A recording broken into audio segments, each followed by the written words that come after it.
I've out to another stream. We've all had a good weekend. So I think today we're probably just going to stick with some PSO to start with, and then we'll switch over to some PSU midway through the stream, I think. There is an event on Clementine at the minute, so I'd like to check that out if possible later on. But I think to start out, we'll just start with some PSO like we normally do.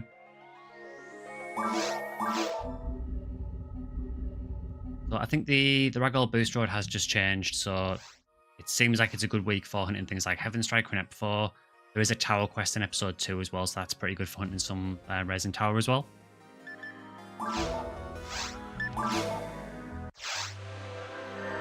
As Draken knows, actually, because Draken got a V502 earlier. Congrats again on that as well. It's a massive drop.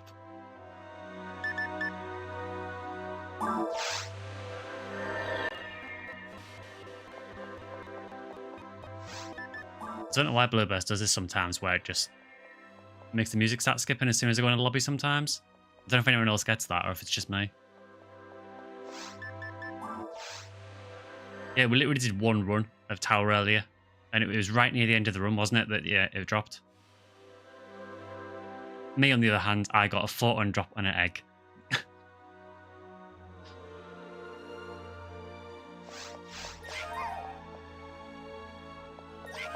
You'd think it was episode 3, wouldn't you, with how people are lined up at the tables? We do need to play episode 3 on stream at some point as well, now that we've got the private server working properly. Maybe next week. Oh, you get the music skip as well, Passion Flame. Yeah, it's really annoying. It does it. I quite often notice it when I do an episode 1 game. It nearly always does it in the Hunters Guild when I first spawn in. It fixes as soon as I run back out and run back in again. And then sometimes in the lobbies it does it as well. It's really, really annoying. Oh, hi, Vamp. You okay? 3:30 AM here. Nice to catch you streaming. That's commitment. Yeah, thanks for being here as well. But please get some sleep if you need to. Private server isn't perfect, but very functional. Some cards have some glitches. Yeah, I mean, from what we tried, it seemed to work fine, really. Hi, Smabby. Thanks again for the Heaven Striker earlier as well. Yeah, Smabby, the absolute Giga Chad, just gave me a Heaven Striker. Yeah, thanks very much for that. Yeah, so we've got 2 choices, really. So we can either do New Mop Up 4, which is the episode 4 quest. So if anyone's wanting a Heaven Striker or anything in episode 4, stream of privileges. To be fair, I didn't ask for it. I just said I was hunting it. Or we can do Tower and regret everything. I'm cool with either. I have no synchro on my mag anywhere, so I'm totally fine with doing Tower.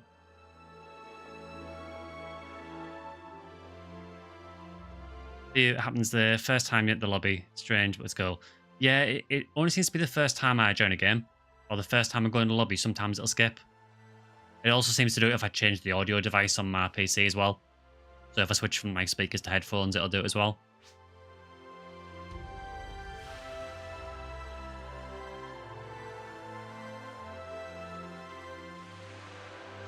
Yeah, so for Tower, we've got a ton of choices. So obviously, we've got purple for V502 and Heaven Punisher. We could go Skyly for absolute copium sealed J sword. There isn't a huge amount of gig using the quest, but Skylight Tower in general is just really, really good.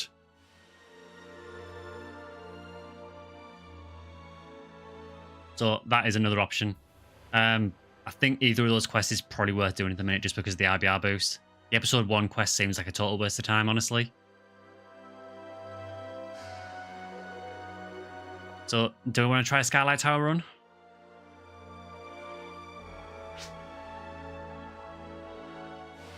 Yeah, all these PGF drops. It's never us though, is it?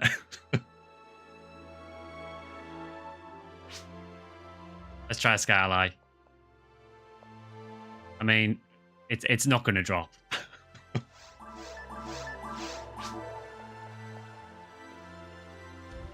Yeah, it's never Skylight when we actually stream, is it? You know, despite me being called SectionSkyly and me running a Skylight main and, you know, being a massive opponent for Skylight, we never run Skylight on stream. That changes today.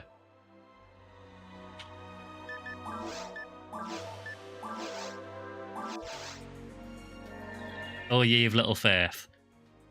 I think I have a right to be pessimistic about CLJ, given that I hunted it for 4 years and never found it. Time for Skylight to shine, or completely disappoint everyone. To be fair though, even discounting the CLJ sword, Skylight Tower is just amazing. You know, there's like Monkey King Bar, I think Yaz 7k drops there, Soul Banish, Heart of Poom, Riker's Claw. There is a ton of stuff in Skylight Tower. He's happy hit 170 on your ranger, huge accomplishment. Episode 4 is such an awkward place. Yeah, episode 4 kind of feels like it was meant just to screw over rangers.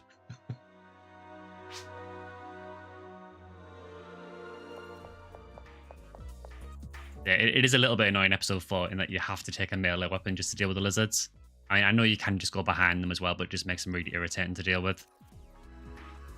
Whereas on the other hand, Force in episode 4 absolutely demolishes the entire episode. Me and Draken were doing some dual runs of the episode 4 RBR quest earlier, and it was an absolute joke with 2 forces. You just literally just Rafoy spam everything.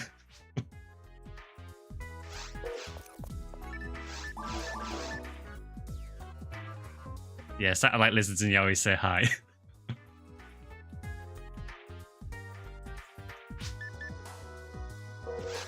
Is anything shocking tower? I can't remember if Ilgils use their shock scythe or not in ultimate. I have a feeling they'd probably just kill you. Mericus used to shock in normal hard and very hard, but they just kill you in ultimate, like everything else in tower. I think the Epsilon shields might shock, but again, they'll just kill you before you know what's happening anyway. Yeah, we don't really have a unit for death.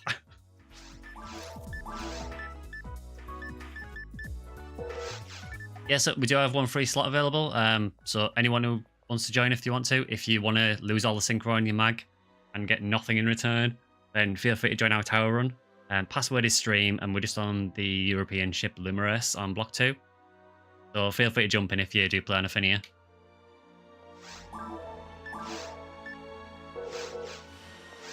I think I've got everything I need for tower.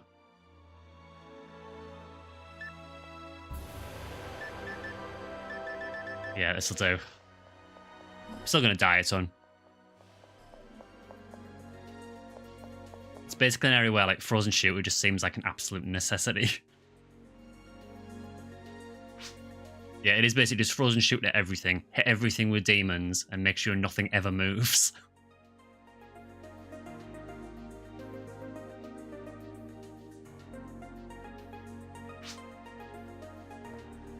Is Hell good on any enemies in tower? I think... Don't Rico boxes have quite low dark resist? Possibly. That is probably about it. You're not ready for tower yet. Tower is a death trap. I mean, you're not wrong.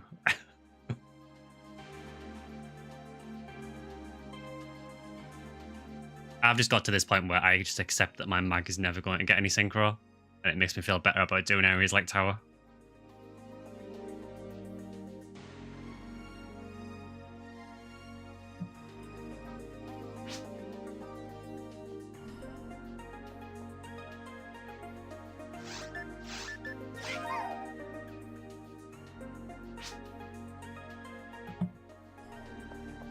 Level 190, what could go wrong? Yeah, level 190, famously protecting against instant death.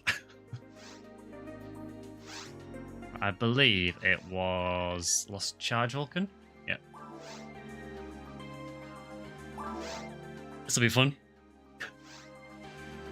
Yeah, so for anyone who hasn't seen Tower before, this is probably the hardest area in the game just because basically everything in Ultimate instant kills you.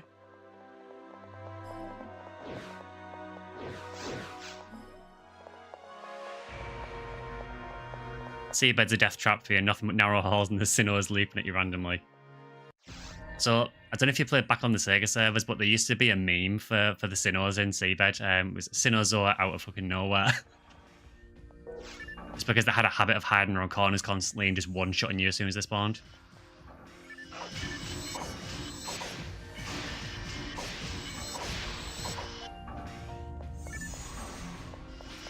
The first problem is these guys. So that answers the question about the shock scythe. So they do still use it.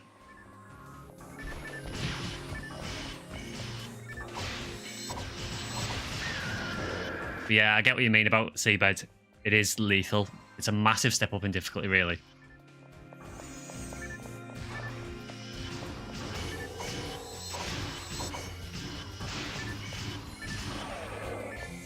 And it is Alu, those ill girls, really, because they have ridiculous defense.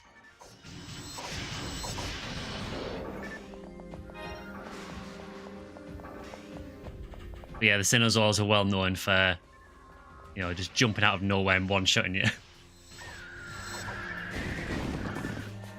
It's also full of Delbiters, this place as well. Just to make it worse.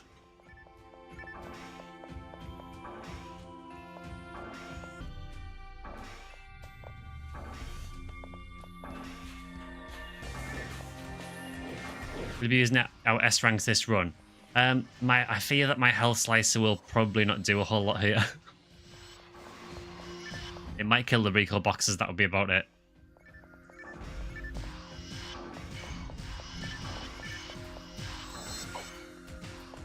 Oh, it's this annoying glitch where I can't target it.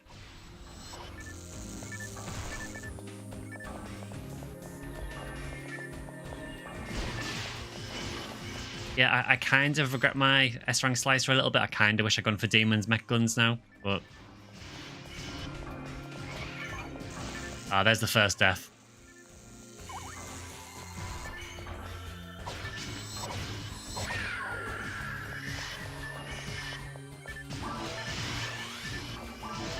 Yeah, Delbiters have no chill whatsoever. They just spawn and pretty much nearly one-shot you as soon as they spawn. Even the lilies.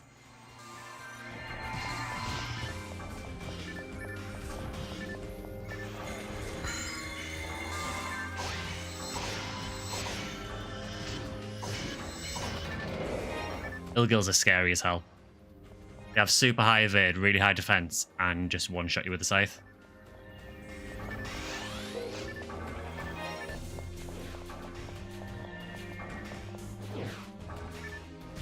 Raid on Central Tower. I haven't heard of that one. I mean, I've done some of the really hard tower quests on back on the Sega servers. So there was a quest called Phantasmal World 4, which was pretty brutal. I don't feel like this is anywhere near as hard as PW4, but the custom quests notoriously are just horrendously hard.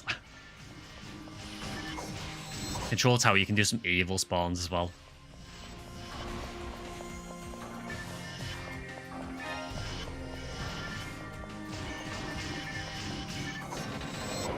Yeah, I would say the easiest way to take care of Dale Lilies is, if you can, freeze them. So if you are a ranger, just frozen shoot at them. Otherwise, simplest way to take care of them is just demons them. Because when they get to really low health, they kill themselves anywhere.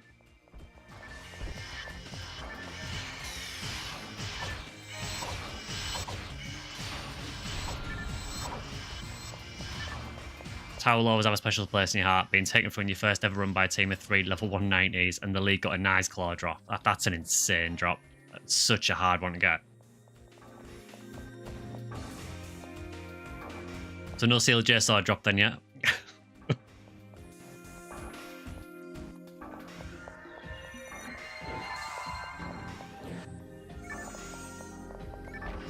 Yeah, so lilies have this thing where when they're on low health, the regular ones do it as well, but if that lily survives there, it should just start killing itself. Well, it would have done if it didn't get frozen again. Pretty much every lily does it, but yeah, dill lilies also do. Also in tower, just a general hint is just try and exploit the gaps when you can. So if you got a mirror carol like this, even as a hunter, don't feel you have to go anywhere near it, because it will kill you very easily.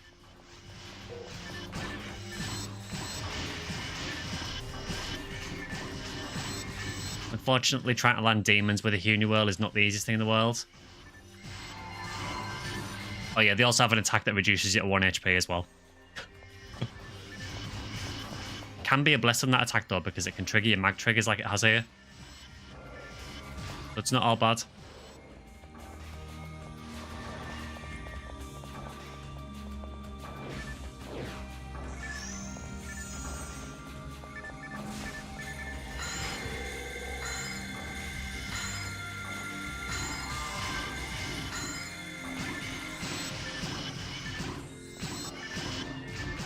Yeah, trying to land demons with a Huniwhirl on an Ilgil is just not happening.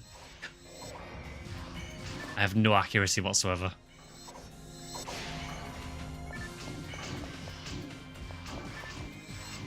Does Megid still hit through mag invincibility? No.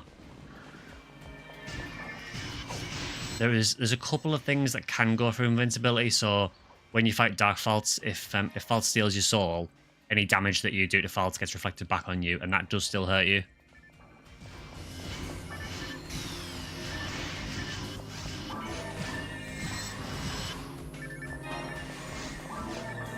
Yeah, but to all intents and purposes, you will be immune to Megid while you've got while you are invincible. There is also a mechanic in some tower quests as well called Blessing. The Megid is so high level on these guys.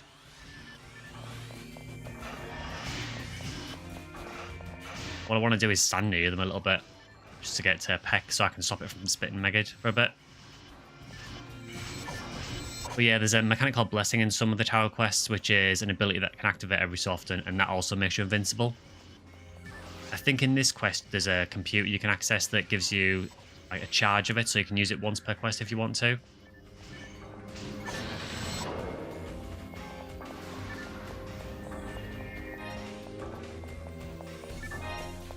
It's quite an interesting quest, this one, actually.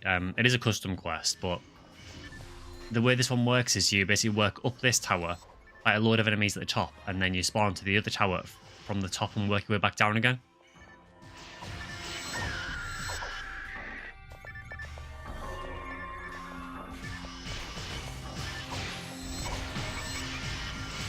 I realised there was another Merrick Carroll there at the last minute.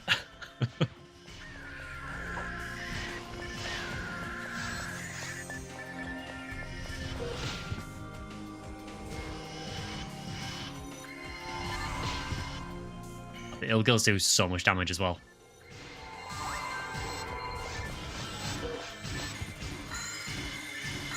You can, with a character that can use text, you can kind of stagger these guys with Rabata, and that is generally the strat with a Huniwhirl, is just spam Rabata until they freeze.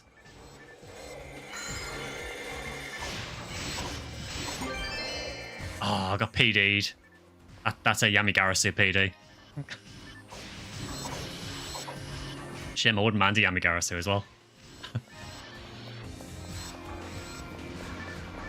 It's a really cool weapon, even though it's really not that good.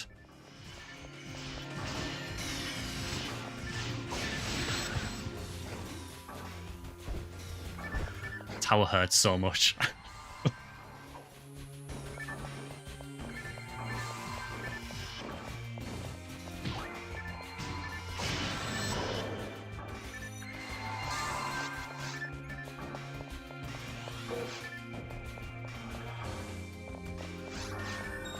Yeah, it's definitely worth running at the minute, this, just because of the RBR boost.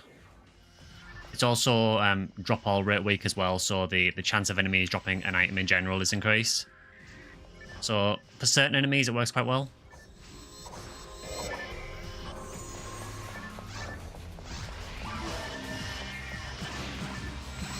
I'm just going to keep this Lily busy just so it doesn't spit Megid while we're trying to fight the Merrick Carroll.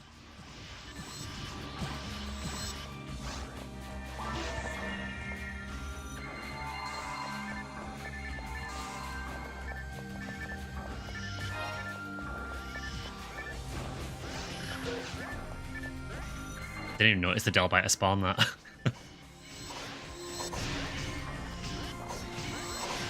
Yeah, the anti-Dark Ring, I think it will help quite a bit against anything that does Megid, so I would assume it would help against the Ilgil's Death Scythe as well, because I think that does work against Dark Resist. Unfortunately for the Merrick Carroll spit that they do, there's not a whole lot you can do about it. You need, I believe it's about 900 and something Dark Resist to resist it, which is impossible to get. So you just dodge it or die, basically. It's either like high 900s or 1000 DDK to resist it, yeah. It's ridiculous.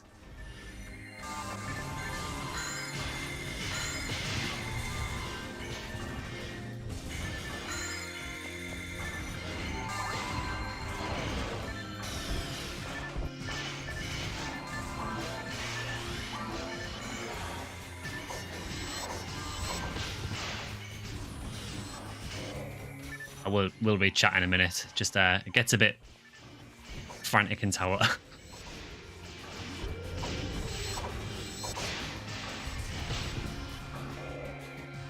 Good thing is, as long as he's trying to shoulder barge me, that means he's not doing the death scythe. And then we get this guy, who is probably my least favorite enemy in the entire PSO. I hate Epsilon.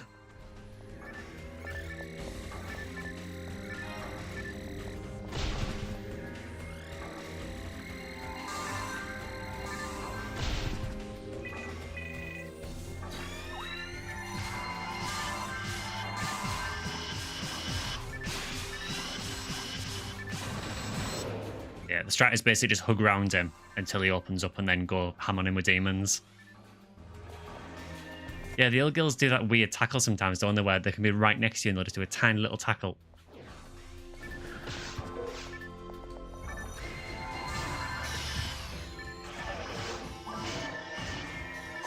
Just the idea you have reflect what kind of basic weapons you find. Redria Raymal finds a little bit of everything, especially hunter weapons. Yeah, so it does affect the kind of basic weapons that you get.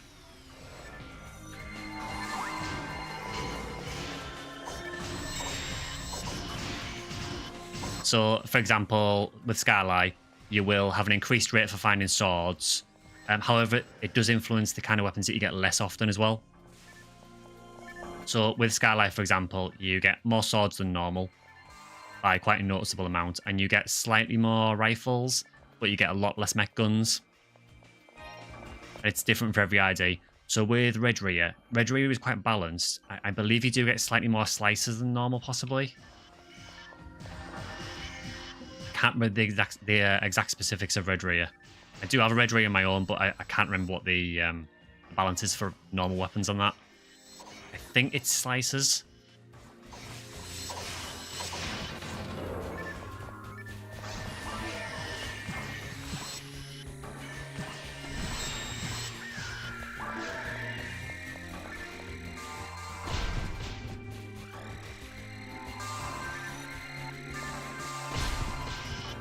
What I probably should do is, if it's targeting me, I probably should just run away. The thing is, you don't want to be far away from Epsilon when its shield's open, because you'll just die if you get touched by any of them.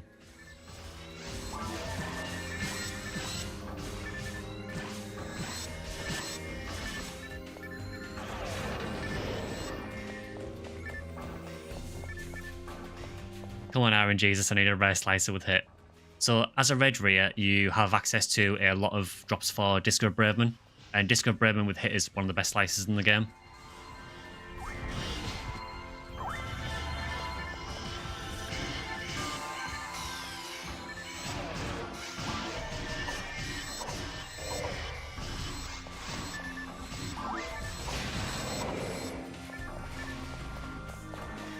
So, and the good thing is you have a lot of very easy access to those drops as well.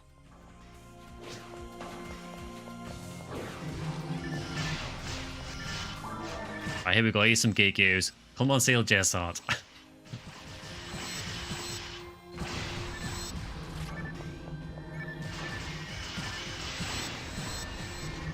Absolutely not.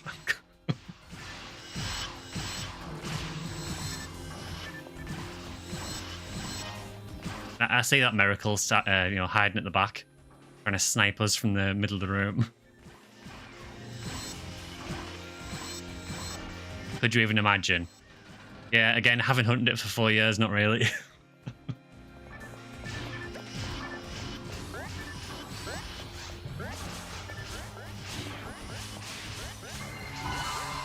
Ah. Pretty much happens every stream. This is the downside of having Zala on my sub palette. I've got it on my bar at the bottom as well. I should just use that, really, to stop me from doing that. And yes, what you saw there was a recon instant killing me. Again, welcome to episode 2 multiplayer.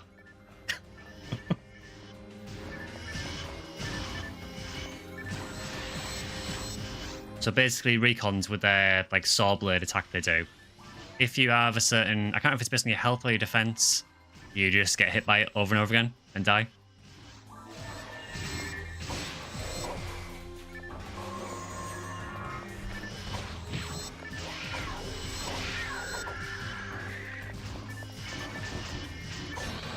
It wakes you up at night in a cold sweat.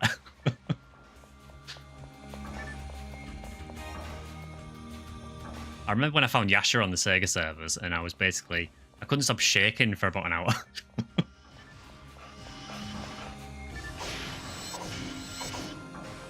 I think episode 4 will be a new place for Disco Braveman. Yeah, I think there's a few places in episode 4 you can get it from with Red Rhea.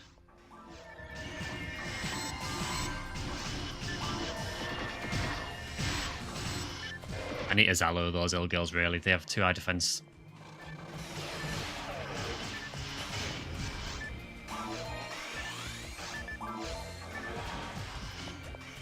Gigius have this really annoying thing online as well, where they do Jelen and Zalu now and again, and it's level 20 online, which is exactly the same as what I've got.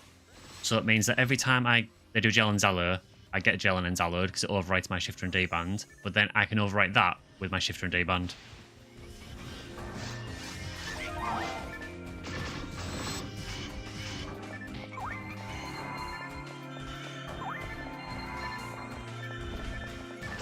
Yeah, so I can confirm that instant kill doesn't work on you when you're invincible. I thought I'd test it there for you.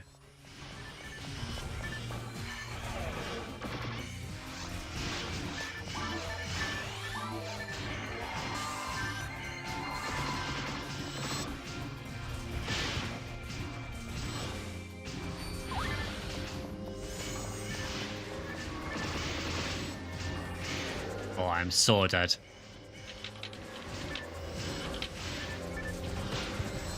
Told you.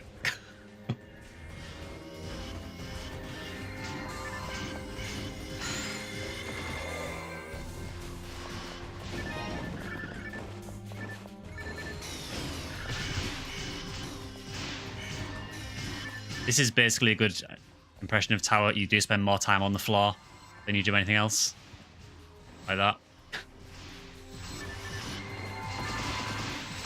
It's one of those areas where, like, you know, if you've got, I would say if you've got a full team, so we did a run earlier where we had, it was me as Hunter, and then we had, I think it was 2 Rangers and a 4 New Earl as well.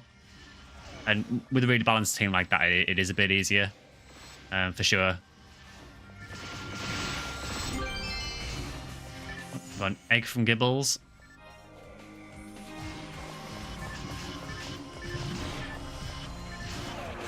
So we're learning facts on this stream that Gibbon's legs. I don't like I'm the only person alive. That scares me.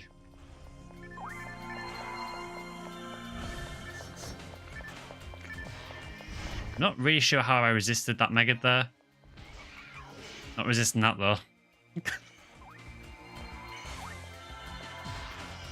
It's really annoying when they do it at really close range. I'd also like to point out that they have multiple ways of instant killing you. So they also have this gas that they release. I think they do it on every difficulty. But in Ultimate, they do it within a couple of seconds, and that instant kills you as well.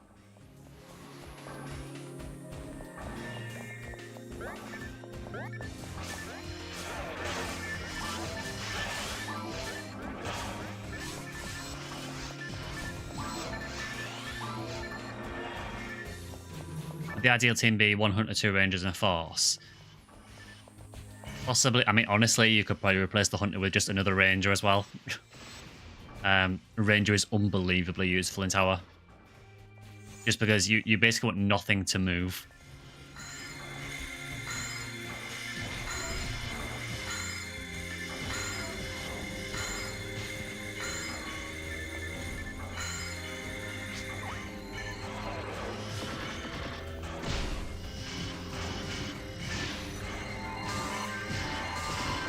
Yeah, and when you get Ilgils combined with Epsilons as well, it starts to get very scary.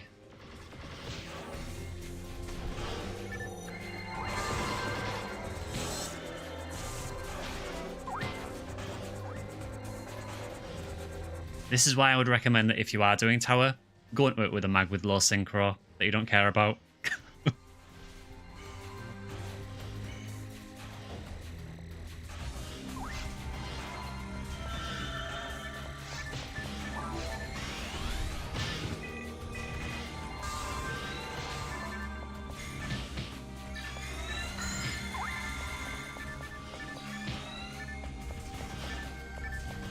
This is terrifying.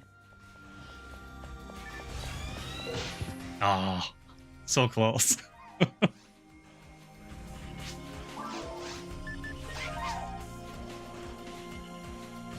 Yeah, I was just about to get to the moon out of Mars. I couldn't quite get it in time. He was literally waiting for me to close my menu. All right, now we run it back.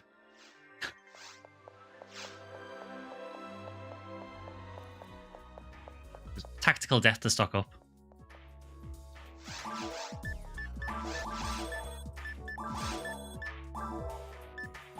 Yeah, tower is absolutely brutal. It's generally amazing for rares on pretty much every ID, but it is rough.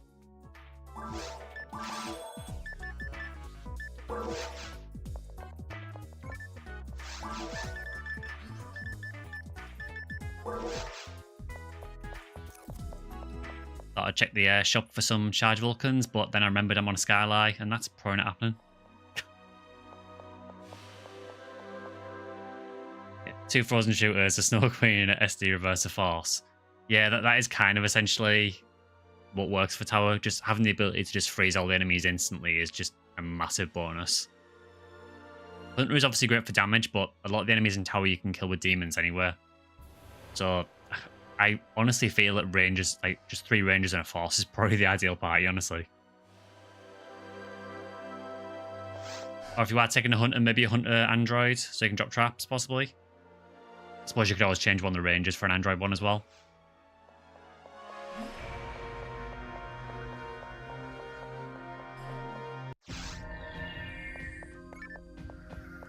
Slightly annoying thing is we have to go all up the tower. I'll drop a pipe at the top so I don't have to do it again.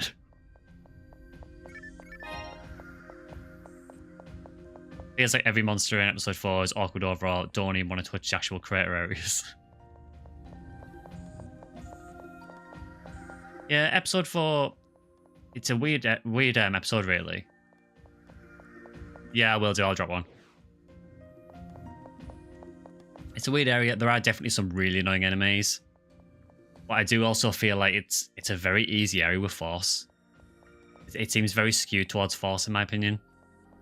You know, having ran the RBR quest earlier with Draken, both as Forces, it was an absolute joke. You know, level 30 gel and level 30 D-band, and then just nuke the hell out of everything, and just nothing has a chance.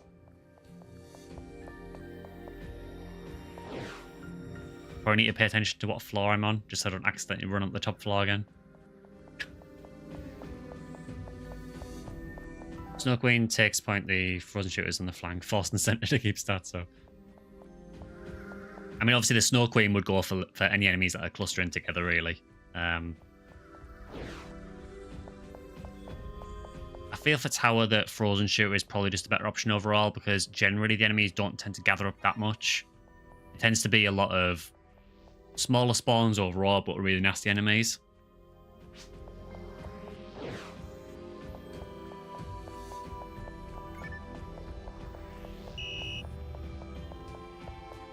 Yeah, I'm on my way. I'm almost at the top now. Definitely better for Force than episode 2 is. Yeah, I mean, the only advantage in episode 2 for Force is there are some enemies in Ep 2 with really low dark resist, so Megid can be really useful in Ep 2. Particularly with 4 New World as well, because you obviously have the ability for your Megid to pierce enemies. But yeah, generally episode 2 is not a nice area for Forces. Yeah, episode 4, they just wreck things.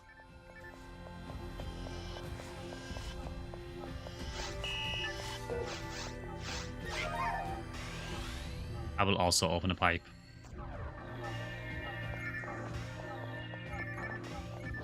Right, let's see how long this lasts before we die again.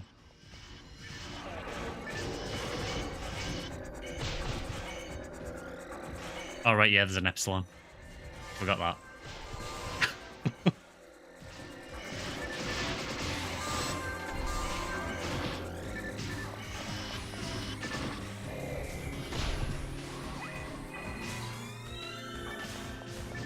Just keep him well away from that because I want to be nowhere near the shields. I really need to take care of that Ilgil, though. In a really awkward place at the minute.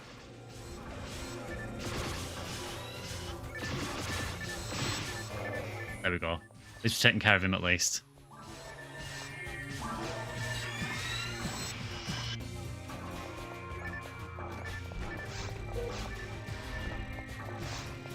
Well, this is hell.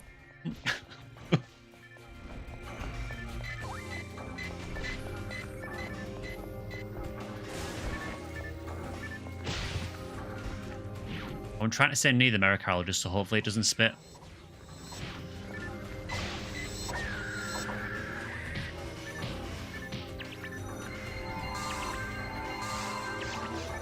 Gigu, thankfully, one of the only enemies in tower that doesn't instant kill you. It just has really annoying confused shots and a 900 HP fixed damage attack as well.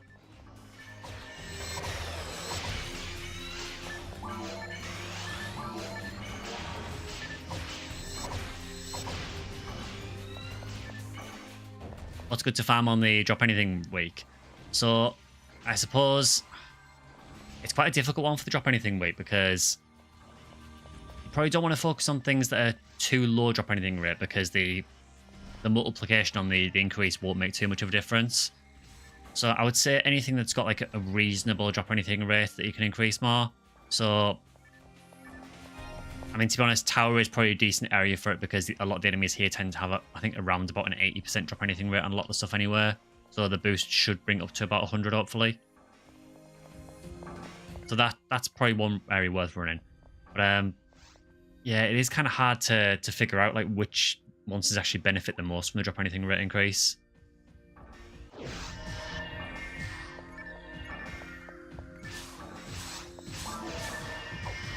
So you can see now we start at the top of this tower.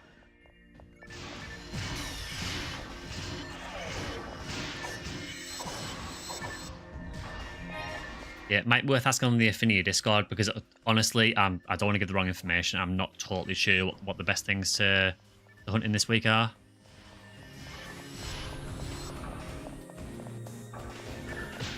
I generally just use it as like a rare drop week, essentially, because by increasing the drop anything rate, you are also increasing the chances of rare drops as well.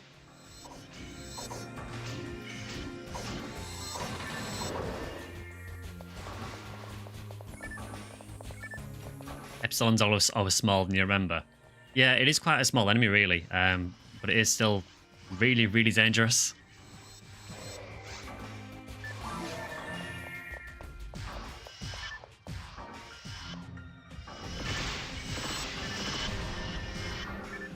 How you managed to get your Ephinea to with 130 solos, anyone's guess.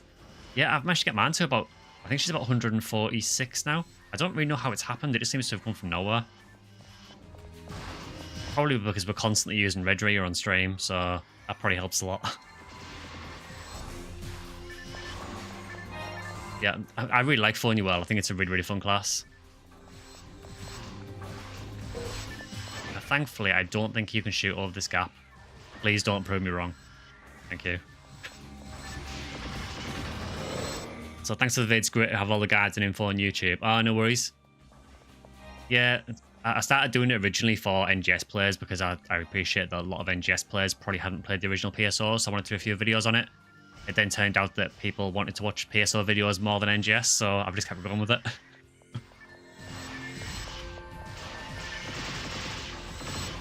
What's the hunt? So we're just doing Skylight Tower. This quest for this week is on the Ragdoll Boost Road, so we've got increased rare drop rates. So we're just doing a Skylight Tower run. I'm not saying it's for SGS, but I'm not saying it's for SGS. I wish.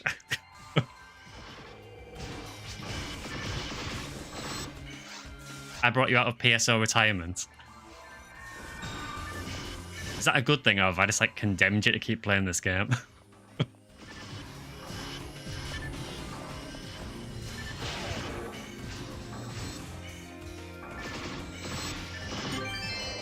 Oh, another... I'm calling it a PD because it's an egg. Yeah, it's screwing me out of the Yamagarasu there.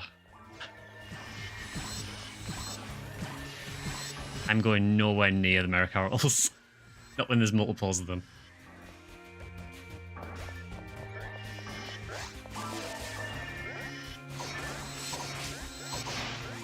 It was between either Ephinea or Ephinea and the latter stuck with you. Don't see many around. Yeah, it's a less popular class than I thought it would be. I thought that, it's, cute Newman. I thought more people would play it, but honestly, I can kind of see why. It is a really, really good class, but it is also quite support orientated, and the attack tech boost that it gets with them being the simple techs are not really the most useful. I think full Neum is probably a better force overall, if I'm being honest, just because the Ratek boost is ridiculous. But I still really, really enjoy playing full Newell.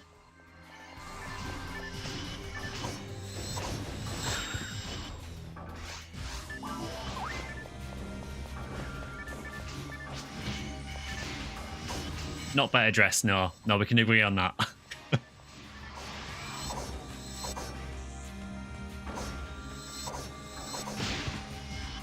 that crit was huge. Oh. Oh, nice. Got a Soul Banish.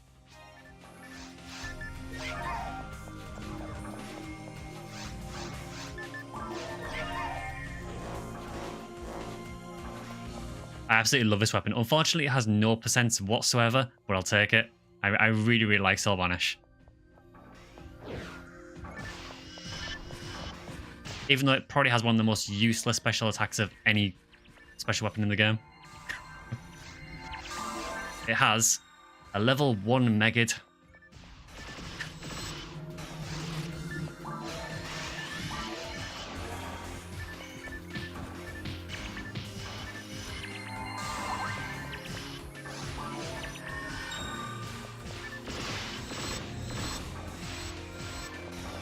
That's like the appetizer for the Sealed J Sword. You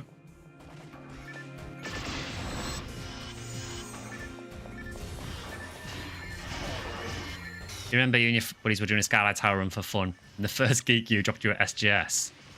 Yeah, that's insane. If you got an SGS, particularly if it was your first run, that is insane luck.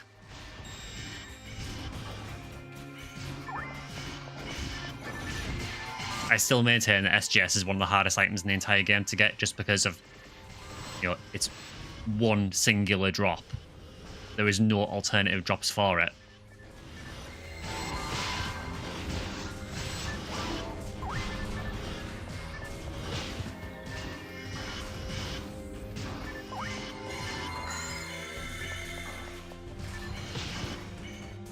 Oh, that broke out the freeze at the worst time ever there.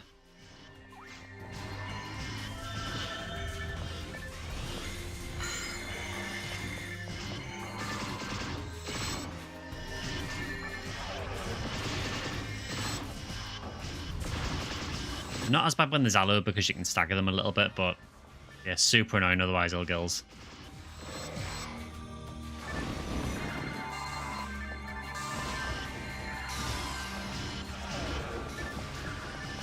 Watch out for the death boop.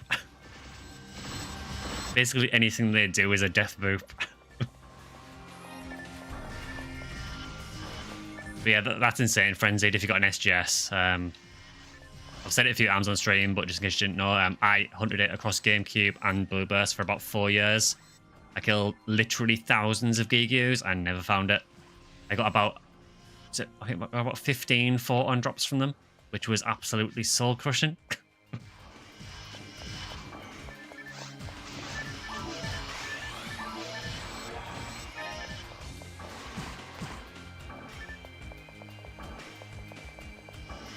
Appreciate it. Like any game class, it's easy to get turned off by a class depending on how a person talks about it. Oh, definitely, yeah. Yeah, I would never say Funual is a bad class because it isn't. There are certain situations that the boosts are good for. So obviously as well, you have your double rest for 90 range as well, so that helps a lot for support. The attack tech boosts, they are, if I'm honest, they are one of the least useful force boosts. But they still have places you can use them. Example of where they're actually useful would be on the final phase of Dark Faults.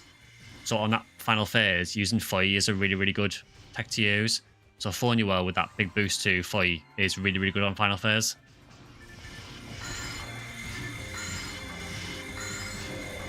Please freeze.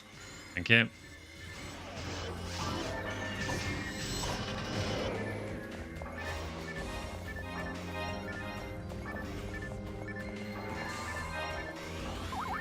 Yeah, I love Fornuel. I've had a few of them. Although the one I've got on Blueburst at the minute is by far the highest level one I've had.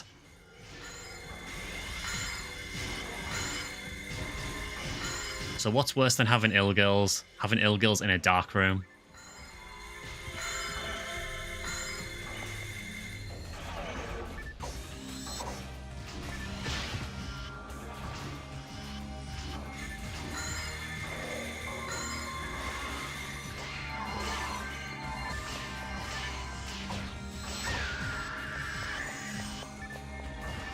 It's really weird. Mericarol's never seem like they have any health whatsoever. Is that another Ilgil?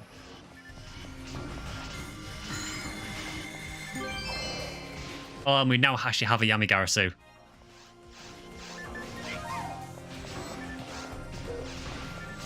So we got baited on it twice and then it finally paid out. Such a cool looking weapon, man.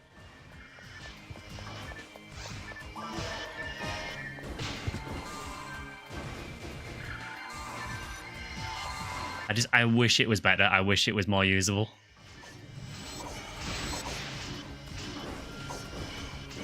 That was terrifying. I just heard Megage and couldn't see where it came from. There's a Del Lily further down here that I can't even see. I think actually... Yeah, I'm just going to stand on here.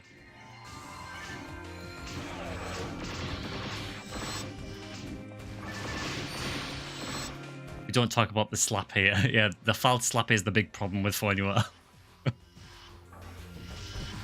Yeah, people who've watched the stream for a while know that we tried for quite a few weeks to get my Fornua through Ultimate TTF, and it was not pretty.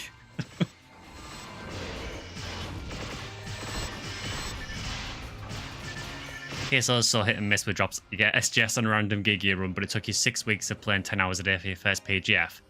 To be honest, that's still really, really good for a PGF as well. You know, I mean, I know it's a 1 in 64, but, you know, you have to go all the way through Respective Tomorrow to get to Olga Floor. And then it's a 1 in 64.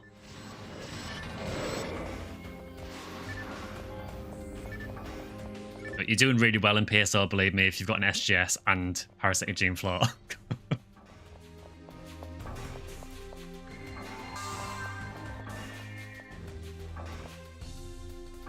Slap is borderline. It's the quest with the otherworldly entities that get closer to you if you move. I couldn't possibly comment on that.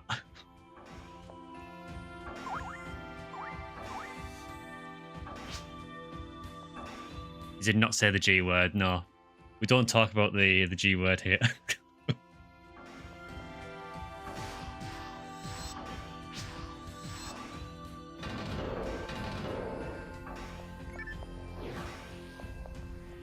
Yeah, for anyone who doesn't know what that is, go and run Fragments of a Memory and see how much fun you have in Ruins 3.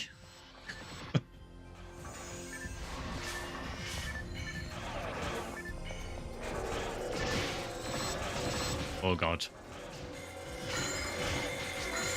Spam Rabata like my life depends on it, because it does.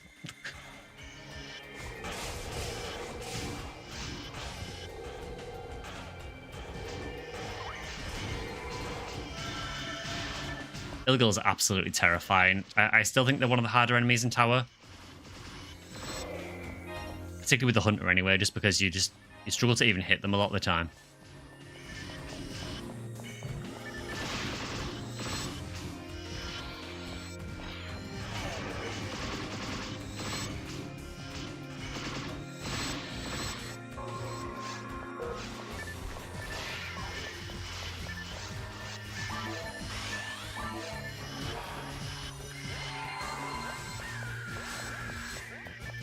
See, hunters are on my circle, let's slap them. Yeah, the slap is probably the worst attack, honestly, on Final Faults. I still honestly believe that the phase before that is the hardest one, just because the Rabata is so obnoxious in Ultimate.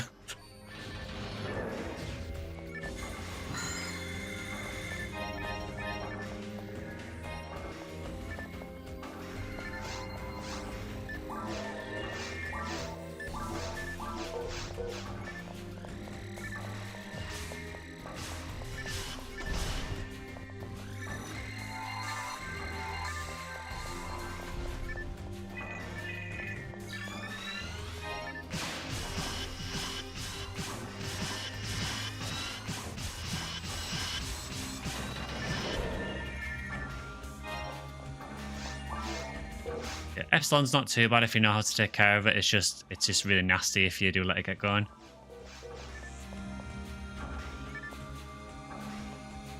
What's your favorite episode? I think, honestly, I think probably episode 2. Episode 1 is obviously the classic. I love episode 1. Episode 4, I feel, to me, feels a little bit unfinished.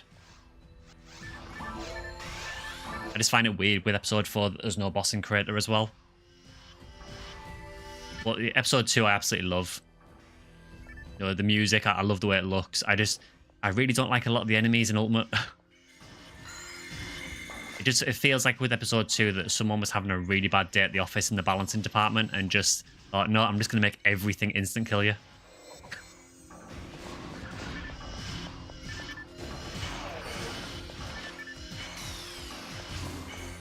I think Ill Girls are possibly the only enemy that look completely hard as every other enemy has a hint of derp in their design. Yeah, Ill Girls just look like they want to mess you up. I think the only other one I'd maybe say looks genuinely terrifying is the Del Sabers.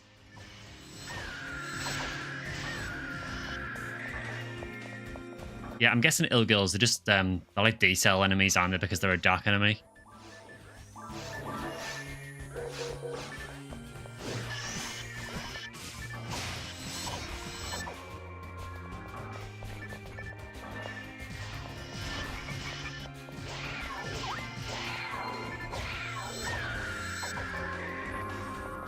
Really do not like these guys.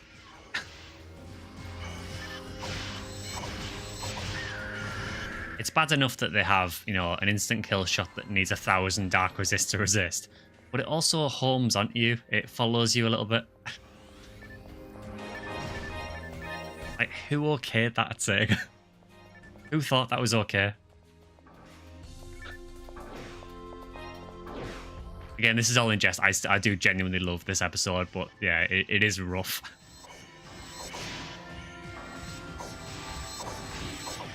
Yeah, I guess they do have like a really weirdly flat body Del Sabers, don't they? They do look a bit strange, but I do like them though, how they just like... That was terrifying. I do like how they just sort of saunter towards you and then, you know... It makes them feel a lot scarier, I think. I have no idea how I dodged that Megid, by the way.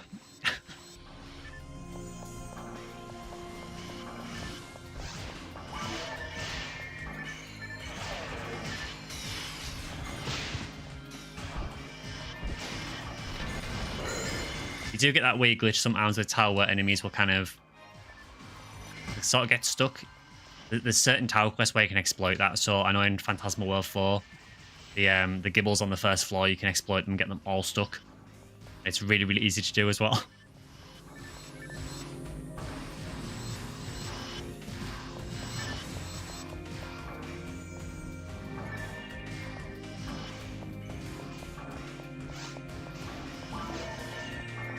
I feel this is maybe not the decision to make.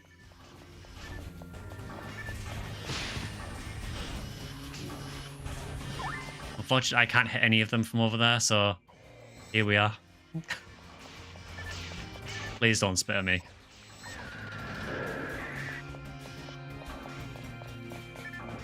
Episode 2 Ultimate gives Dark Souls nightmares.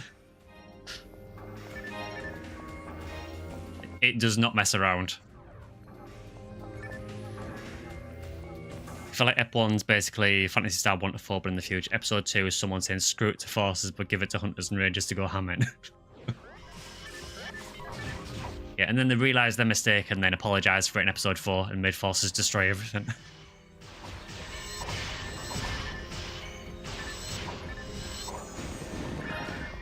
Well, I must admit, I'm not seeing this CLJ sword drop so far.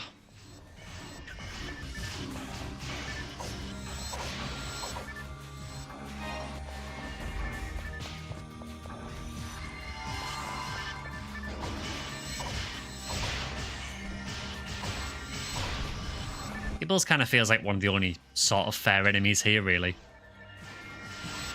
Gibbles just, you know, hits hard. There's nothing else about him, really. It seems like everything else can either instant kill you or is just, you know, bullying some other way.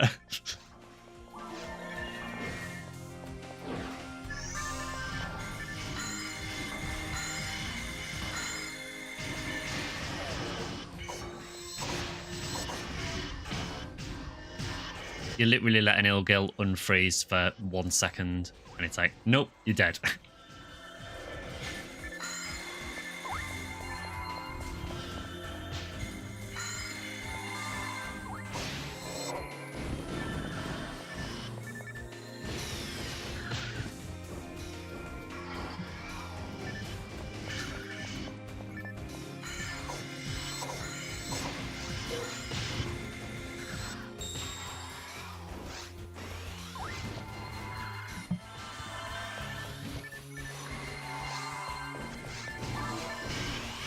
Yeah, that was my bad, that one.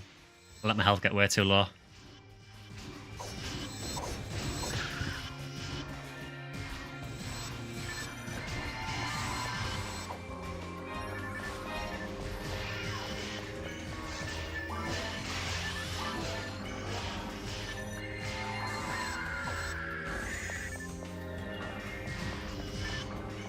Yeah, the Daily Lilies are not too bad because you can kind of influence what they do. I say that as Draken gets instant kill by one.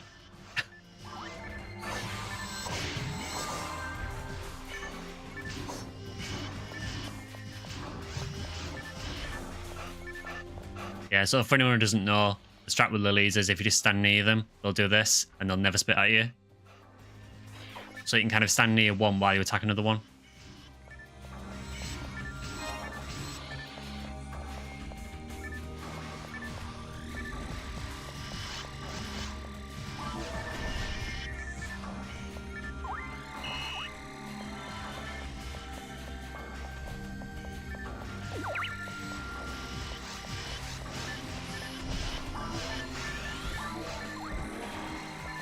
Am I going to die here? Oh. Purple one's really scary because I think that does instant kill. If it doesn't, it does really high fixed damage.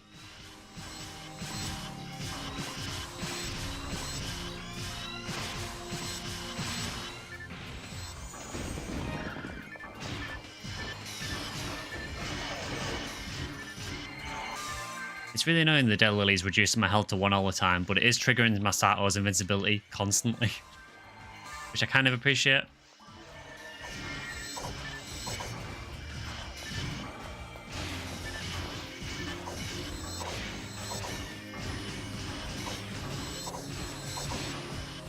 Yeah, I agree, Frenzied. It seems like a lot of the enemies are set up to take on in certain ways.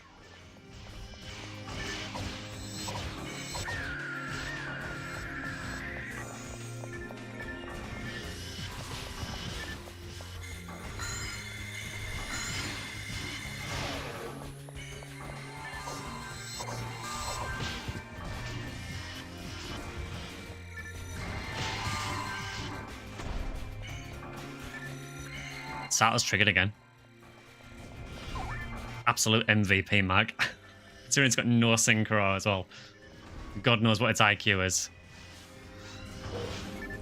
Oh, I don't like this that there's an Ilgil here as well. Can't really do anything because as soon as I try attacking Epsilon here, the Ilgil's going to instant kill me.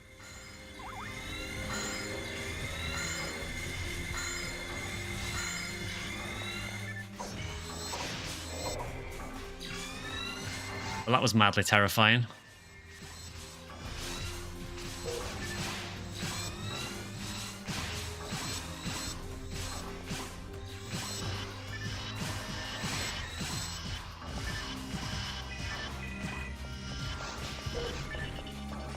Oh, it's really annoying when it gets pulled back together again.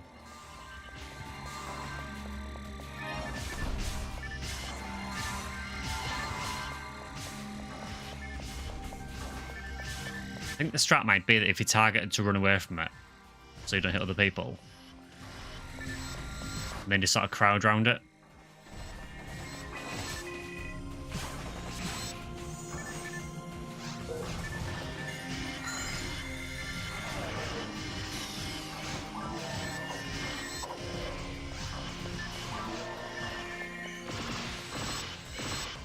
Been watching your videos and want to thank you for such great work.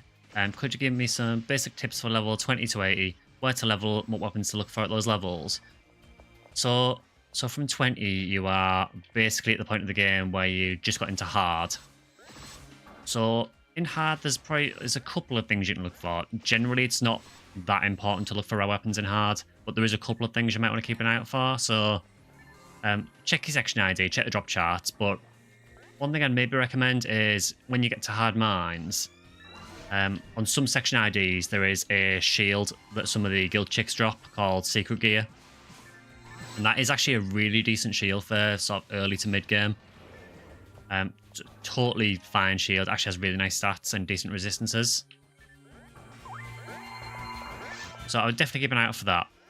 In regards to weapons, there's really not a whole lot that you'll get in hard. It will be a lot of repeat things like, you know, DB sabers, flowering swords, varistas, things like that. Typically, in regards to leveling, I know a lot of people don't like this, but generally the fastest way to level is usually just to spam TTF. So there's a quest in episode 1 called Towards the Future. It's in the VR category. And that generally is the fastest way to level. It's not the most interesting way. It is quite boring spamming TTF constantly. So what I'd maybe recommend is do a couple of runs of that. And then when you get bored of it, go and maybe run something else. Generally at that level, it is going to be a lot of experimenting and just seeing what your character can cope with. Once you get to 80, then the game does open up a lot, but it is quite rough when you first get into Ultimate, particularly if it's one of your first characters as well and you don't have any other gear. You will find that a lot of the enemies will hit incredibly hard when you get there, and you probably will be very undergeared. So don't be ashamed as well when you do get to 80. Don't be ashamed if you try Ultimate and it's too hard and you need to go back. There's nothing wrong with going back and trying and just leveling up a bit more and very hard. I think that America's actually saved my life there. I think because it's hitting me just before the Epsilon explosion, it's actually preventing me from getting hit by the Epsilon one. I did get hit by it there. And my Sato's triggered again. What an absolute beast this mag is.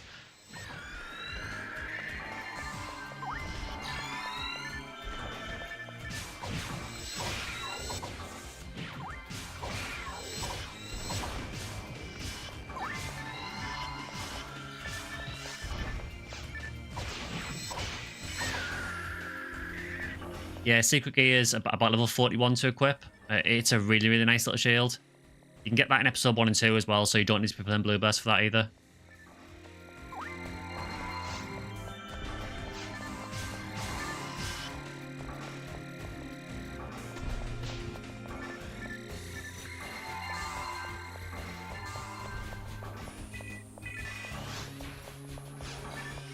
I probably need to stay outside here. It's a bit too risky for me going in.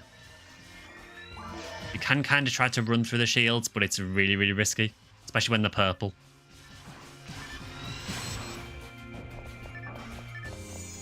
Should get Ranger Wall yourself.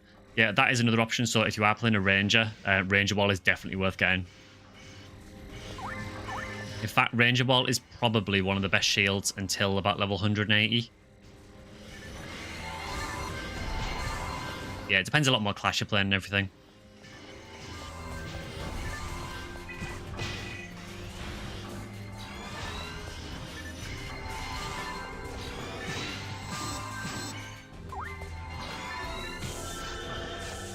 I really don't like this. I'm actually pulling back a bit.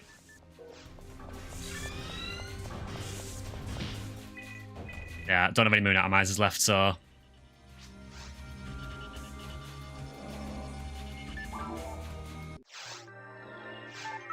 So, restock time again.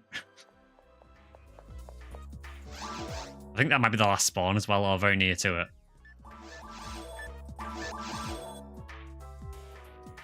You get it right now, it's break your controller. It's not too bad to get Secret Gear. But yeah, Ranger Wall is... that might break your controller if you don't have a turbo one.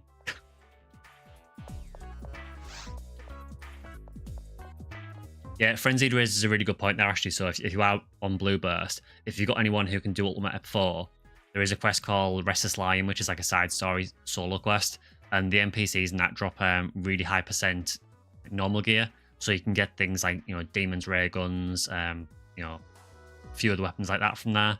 So they can be really, really handy as well.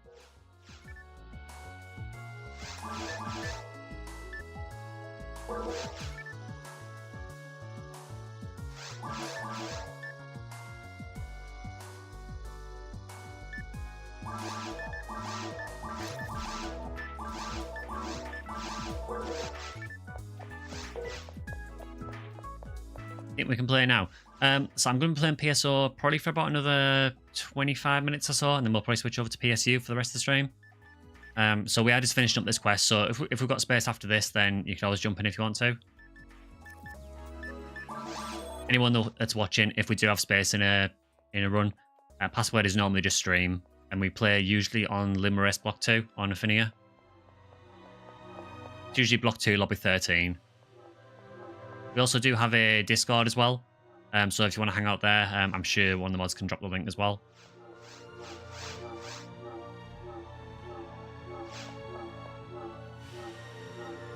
Do we have any pipe up at the minute? Because it just says control tower, and I'm not sure which tower it is. Cheers, base player. Yeah, things like charge Vulcans are incredibly useful.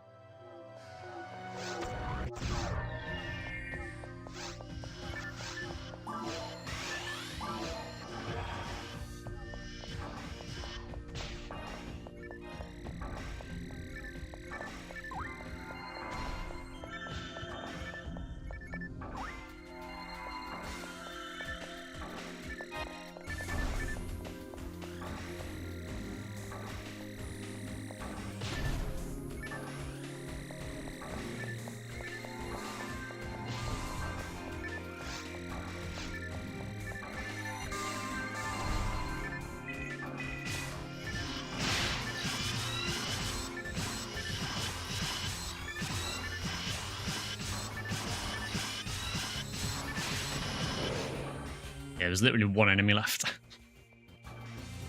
Well,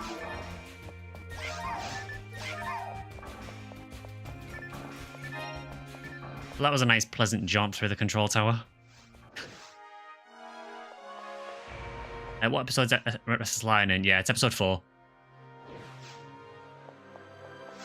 But you'll need to do it in Ultimate to get the really, really good stuff. So you probably need someone else, you know, if you know anyone else is playing who's in Ultimate, and you can always ask them to see if they can run it for you. Alternatively, there's plenty of people on the Ephinea forums or on their Discord selling stuff like that as well. But there's normally loads of people selling things like charge Vulcans really cheap as well.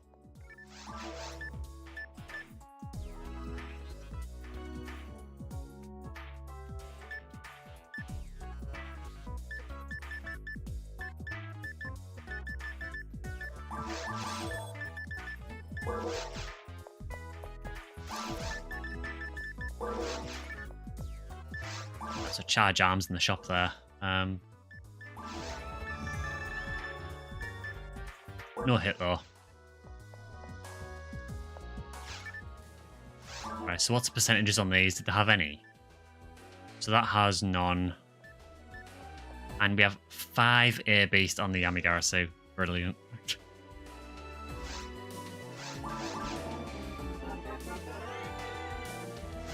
So look, I'm glad to get a Soul Banish though, because it's one weapon I didn't actually have yet.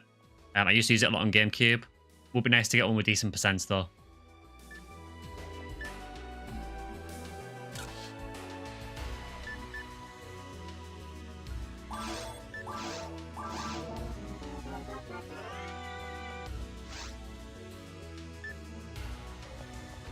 Yeah, 15 air base, nothing to shout about really. I did manage to get a 40 hit Flamberge earlier when I was doing the RBR at 4 quest, which is really, really cool, but also kind of useless because I've got Excalibur with 20 hit already.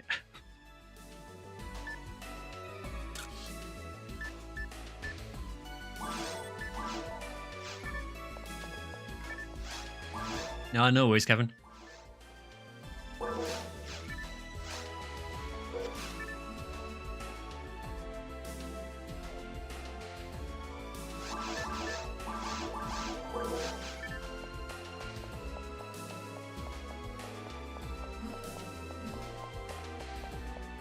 You can also do the Reaper Scythe from Kuri. Yes, that's the Soul Eater, so it looks very similar to the Soul Banish that I found there. But Soul Eater is done through a series of side quests in episode 1.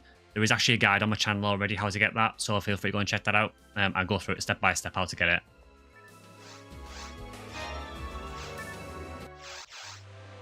I will be doing a guide how to get Akiko's frying pan as well. I went to record it this weekend and totally forgot how much work you have to actually do to get it. So I need to complete a lot of quests to be able to do that video, so that will be coming at some point in the next few weeks.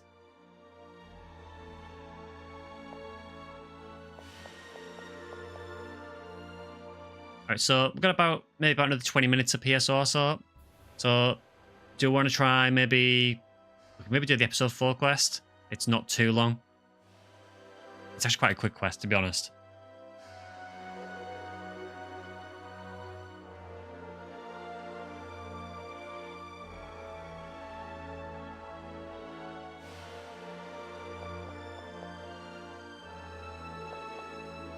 So we could either do, if we do the Ep4 quest, we could either do Green Hill or Red Rhea for Heaven Striker. You're wondering why my stream was so dark? I mean, I'm looking at it in OBS and it seems okay.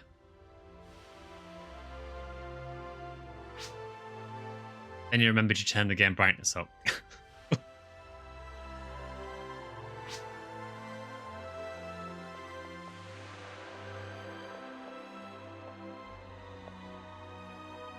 Yeah, so that would probably explain why it looked dark then. Oh, that's really nice of you, Smaby. Yeah, so like Smaby said there, if anyone in chat is needing help gearing, there's always people on Ephinea that'll help each other out, so yeah, is there anything in episode 4 that you want to hunt for in this RBR quest?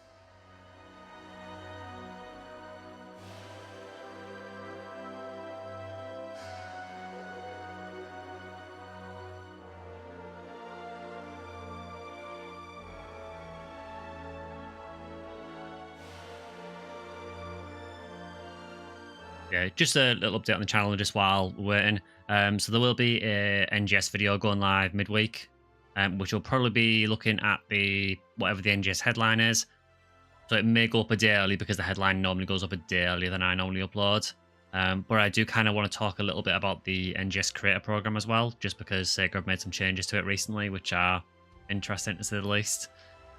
So there'll be that midweek, and then next weekend we will do another video which will either be PSO or PSU. I haven't decided which yet.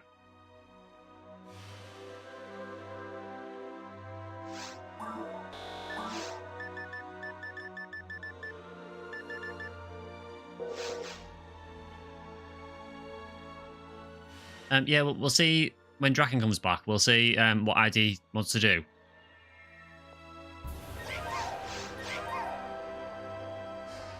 Do you want to do pink or Draken, or do you want to do green hill? Or purple number for that matter? You want Slicer of Fnatic? Yeah, I'm cool with doing pinkle. Really appreciate the channel so much. You like how I made every class viable in videos. I do genuinely feel that any class is viable in PSO. There are some that are a little bit more work to make them on the same level, I guess. So I know Formar needs quite a lot of investment. It is a very, very good class, but it needs a lot of investment into it. Humar is also quite difficult to use well. But generally, any class is usable in the game.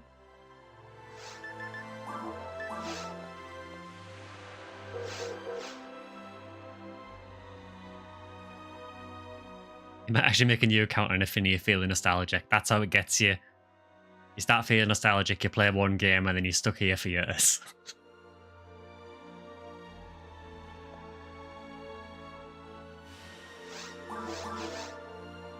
It's nice to actually use my Huniwell for a change because she's been totally neglected lately. I've been basically just playing my Rhea Mal all of last week to level her up, and my Phonewell. And my Huniwell has seen no luck whatsoever, and no use.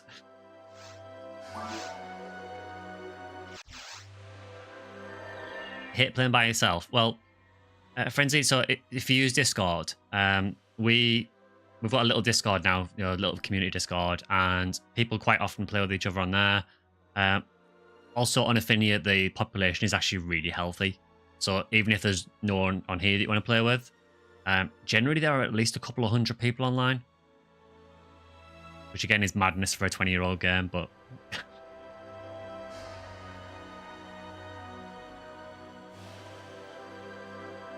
So I think PSU might just be a little bit of PSU today.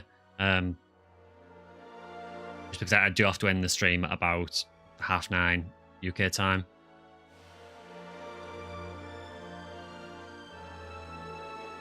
Yeah, Frenzy, you should be able to get a party, no problem at all.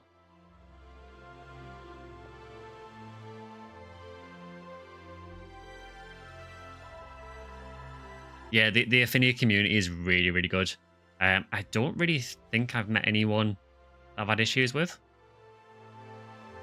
I think honestly, a lot of the people that play PSO now are just people who are really nostalgic and love the game. So it's rare to find people that are, that are a problem really. And yeah, I know what you mean about Mew as well. You occasionally get it where Mew will actually use like a GM banner to say something as well. Ephinea so far, the best community you've seen. It's overwhelmingly friendly, definitely.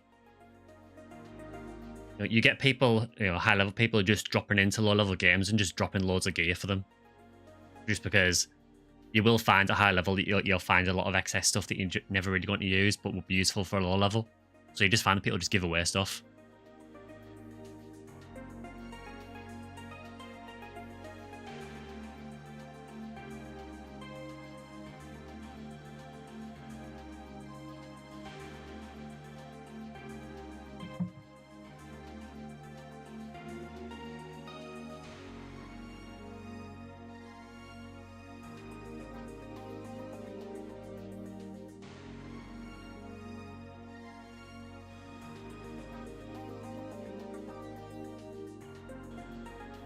You recently came back and went to level up.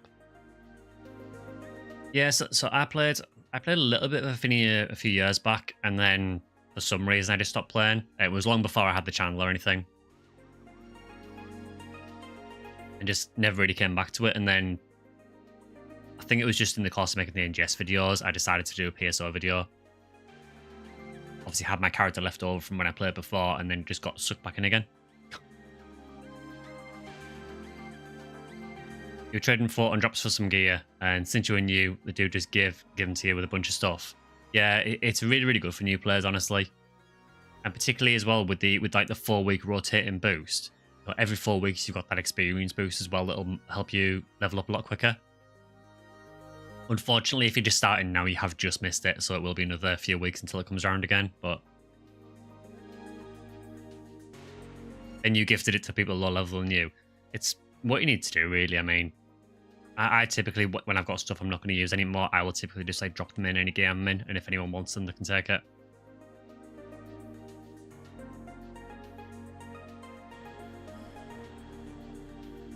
Oh, so you came from Ultima originally? I've never actually tried Ultima.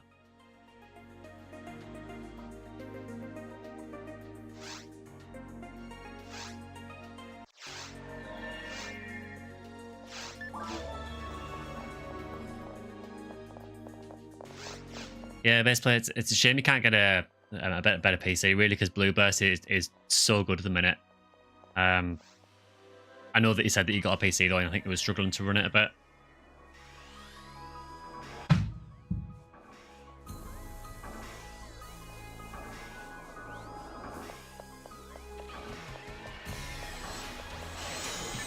Yeah, same, Pro. I played there pretty much when the Sega servers went down. I moved over to Shack. I've mentioned it before, but I was happy on that until it started having loads of issues with, things like not backing up people's data.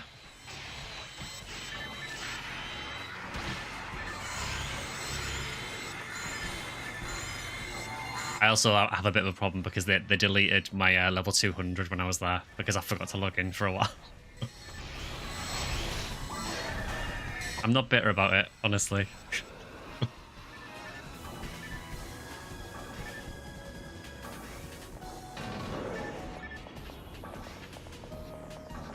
Yeah, I think the main three are Shack, Ultima, and Ephinea.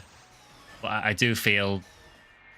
I genuinely feel that Ephinea is the best of any I've played. I think it's better than Sega server, honestly.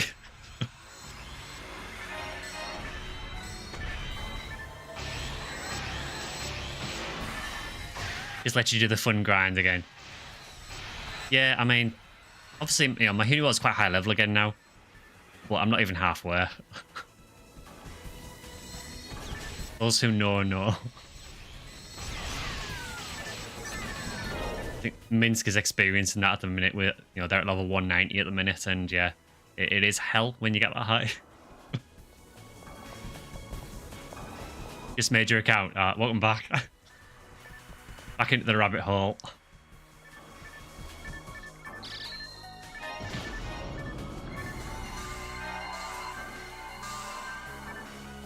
Okay, so we clearly forgot to press the switch. I'll go and get it. I do find it funny that there's a switch in here and there was 4 of us in the room and none of us noticed to press it.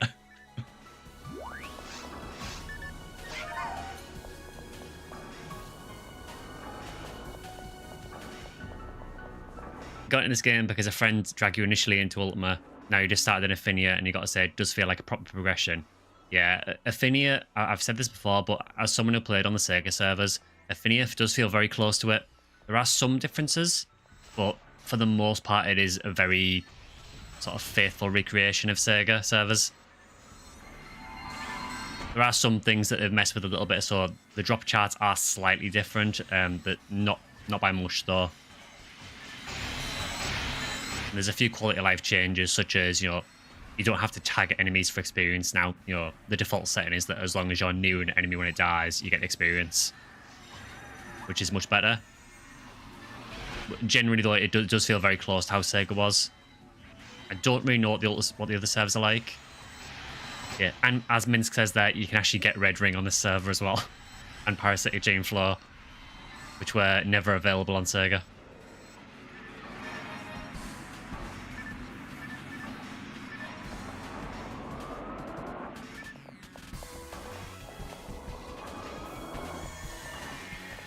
The grind isn't as bad as it was. There's plenty of helpful players. It's definitely easier than it was on Sega server, mainly because you do have that monthly experience boost, and RBR helps with experience as well. And because there is a decent community, it is easier to level, but it is still a grind. Like once you get to sort of high 180s, low 190s, it is a real grind.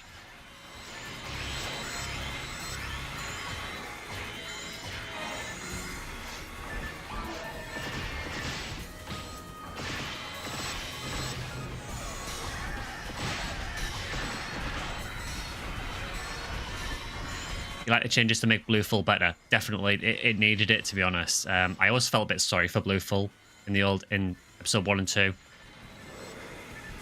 know, because it was just a poor ID, honestly. Yeah, you had the Hills of Tar drop for Heaven Punisher.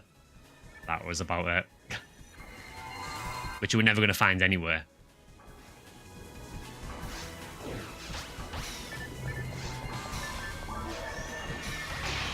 So you have about 52 million experience at level 190. For context, I have, you won't be able to see it because of my camera, but I have 25 million at 165. So Minsk basically has double my experience between 165 and 190.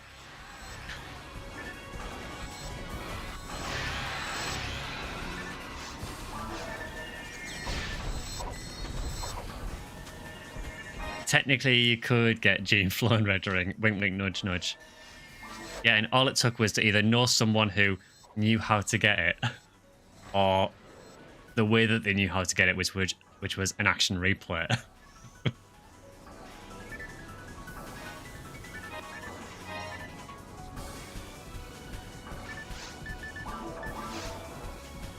Yeah, level 200 is about 83. I think it's 83,227,000. I think it is.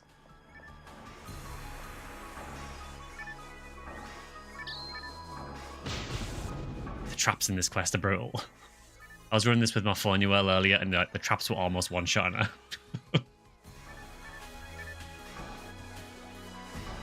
Forum and Discord are very active, which I love. Generally great server to be on, and want to recommend to anyone who loves PSO. Oh, cool.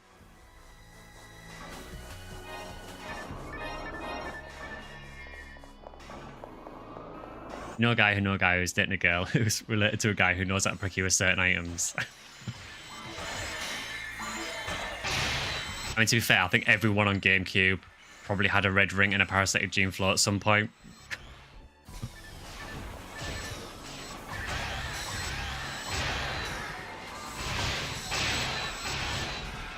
Yeah, the guides how to get it were already funny, so it was like, you know, so you have to use a red ring on, sorry, a red weapon on Olga Floor to get Flowen to appear, and then when he disappears, he has a chance to drop it. It's like, no, he doesn't.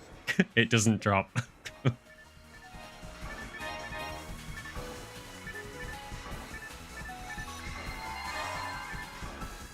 correct me if you're wrong. After you hit 180, it's half of 200. Yeah, it is. So when you get to, I think it's level 183, that is halfway to 200.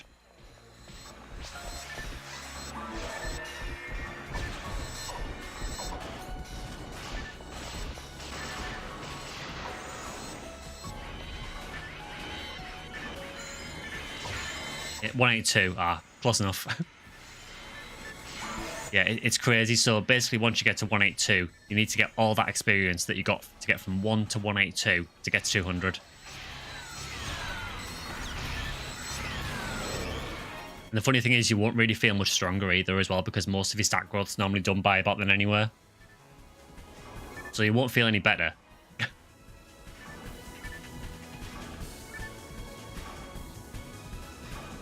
Funny was low HP is sometimes kind of comical. They trip and die. Yeah, you're not wrong.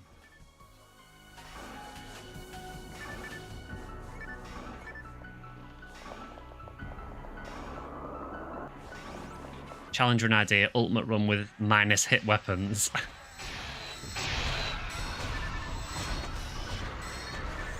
haven't actually done that with any weapons yet, but I should do if I get something that's really bad. I should just deliberately take it to be like -5 hit.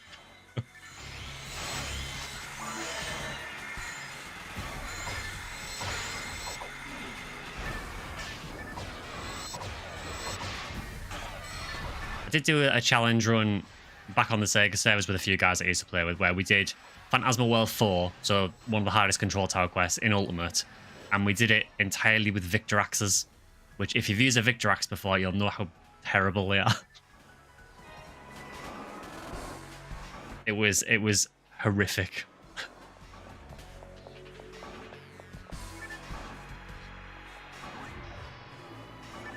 Yeah, basically a light breeze will kill a 4-year-old.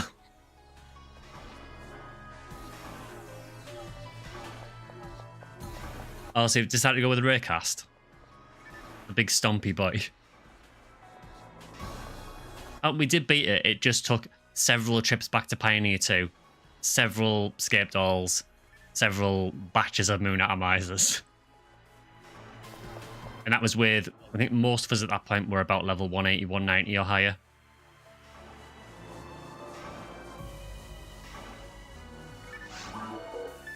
I was literally running this quest earlier.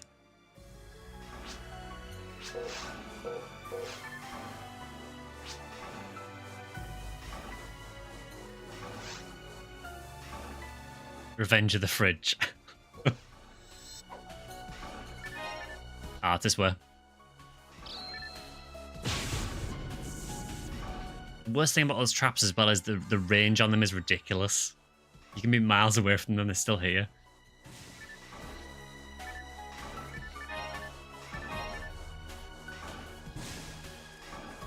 You got a little experience on Raymal so far. What would be a good force class to start for a change of pace? So what classes have you played previously? Is it just Raymal you've played?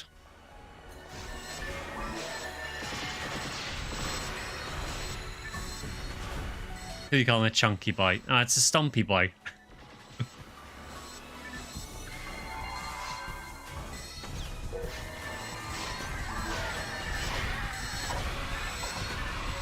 You'll know as soon as you tap playing him. Raymal and some Hucast on your Dreamcast. Okay. So it's up to you kind of which way you want to go with Force. So if you want to go with like a pure technique nuking Force, you could go with Phonium, like Drax using here. They're incredible for just nuking the hell out of everything. If you want to go a more support focused Force, you could run something like a Phonium Whirl. Or even something like a Formal, because they're really good for support as well. Alternatively, if you want a mixture and you want to run a hybrid force that uses a mixture of melee and techniques, you could run one of the human forces, so either Format or Formal. It kind of depends what kind of gameplay you want with your force, really. They're all really, really different.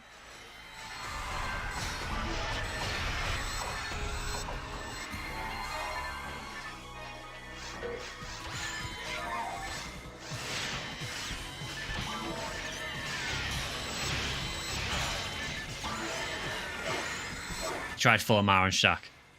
Yeah, Formar's one class I've always found really difficult to get used to. I respect anyone that plays Formar just because I do find it quite a difficult class to use well. Again, not saying it's bad, I just feel like it's quite a complicated class.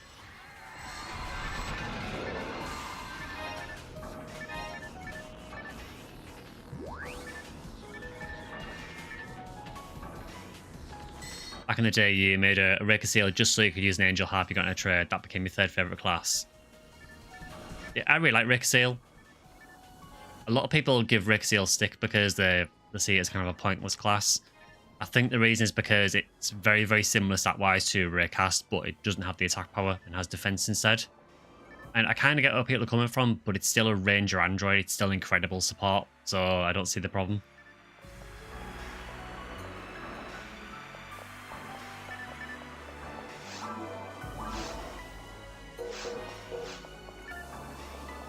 Look out for you on this server. Hopefully you can play soon. Raycast is called Control Alt D. Great name.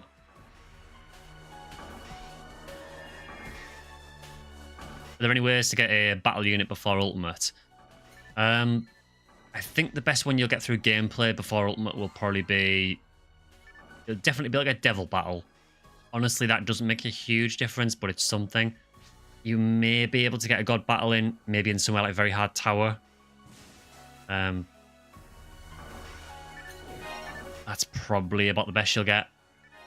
Honestly, if you're looking for a battle unit, I would probably recommend just trading for a Heavenly Battle with Photon Drops. It's far easier. And that'll do you until you want to upgrade it at endgame for a V101. On which ship do we play? So it's on Ephinea, and typically we play on the European ship, so on Limerace. It's usually Limerace Block 2, Lobby 13. However, just to clarify that for anyone who doesn't know, you're not locked into your ship on Ephinea, and with any PSO server. So you basically just choose which ship you want to go on when you log in. So occasionally we will run on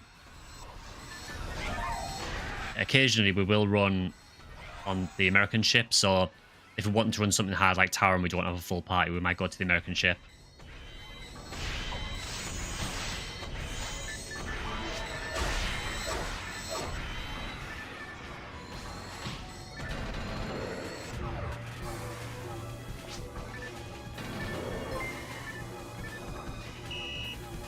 Thanks for the sub. Heavenly Battle's a game changer, yeah. It's a huge increase, really. I didn't actually realise, I was always under the impression that God Battle gave you a 30% increase and then Heavenly Battle was 40. But apparently God Battle's only 20 and Heavenly Battle's 40. So if that's the case, then it is a massive increase. It is very noticeable. I mean, you can see how fast my attack speed is now.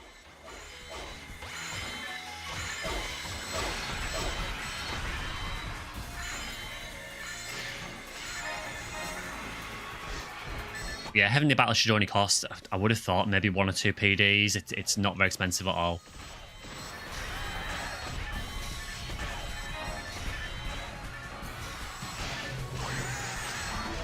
Trying to get a Mazetta for Wandering Tekka. Oof, good luck with that. I've poured money into the Wandering Tekka and I've had next to nothing back from him.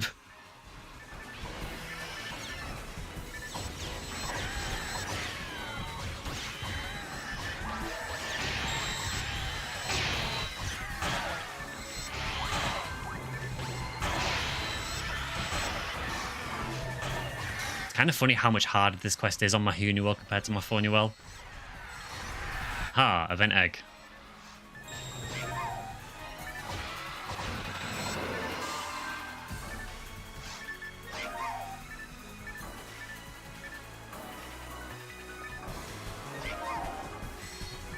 Oh, you got Sigh of the God from him. You want a God power from him, but he's given everything else. Yeah, it was the same for me when I was trying to get a God technique. He literally gave me every other unit that he could give me. Still haven't had a God technique.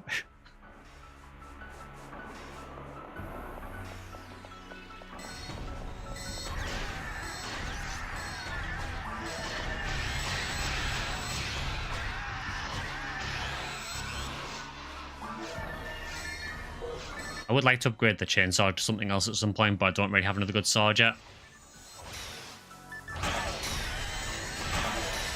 I would say I'll use the Soul Banish, but it's got no percent whatsoever, so I'm hesitant about using it, really.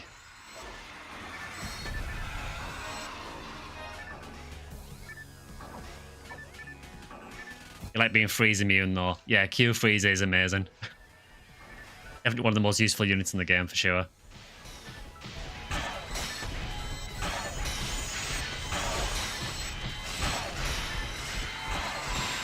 Can't see a thing.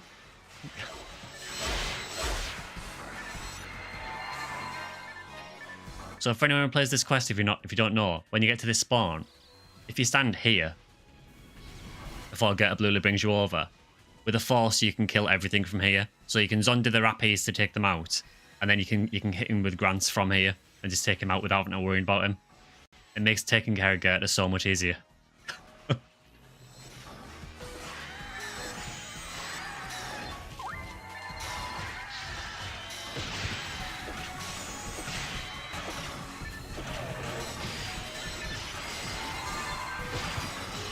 Because this guy is not nice to deal with.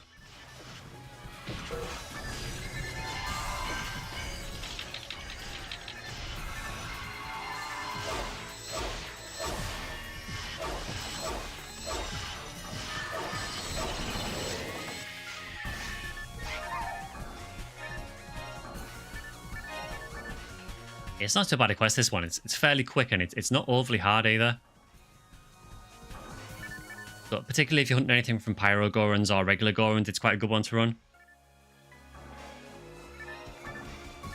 Never found God Power. The best you found was Ogre Battle, so probably Ogre Power. Yeah, so Ogre Power is like the best of the non-rare power units. There is like a variant called Ogre Power Plus Plus that you can get, which is technically the best. The next one after that is God Power, as far as I know, so then you're looking at the rare drops then. Oh, we got a banner. But has reached level 200. Only in PSO.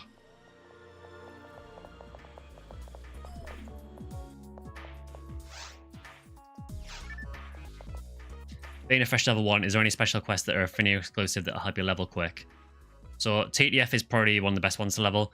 There is a quest in episode 4 called Beyond the Horizon, which gives really good experience as well, just because it's a lot of spawns and nothing drops. But it does cost 10,000 Mazetta per run to run it. So at level 1, you're probably not going to have the money to do it. So it is, unfortunately, probably just TTF. I know how annoying TTF spam can get, but it is probably the fastest way to do it. It's a shame we didn't join last week because it was the experience boost week last week.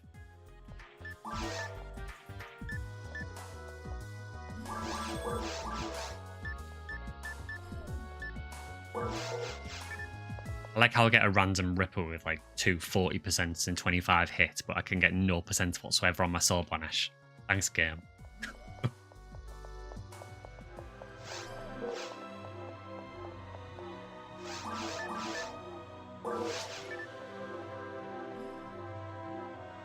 $50-hit Panic Gladius in the shop.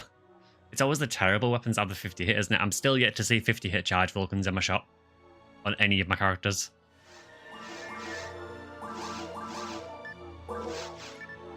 They are meant to start dropping in the shop at about, it's just after 150, I think, maybe at 151 around there. But yeah, no luck at all with them.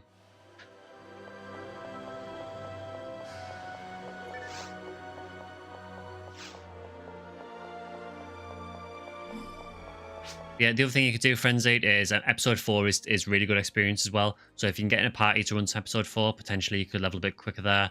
But at level 1, generally a lot of the episode 4 enemies are going to be quite tough and will probably one-shot you. So yeah.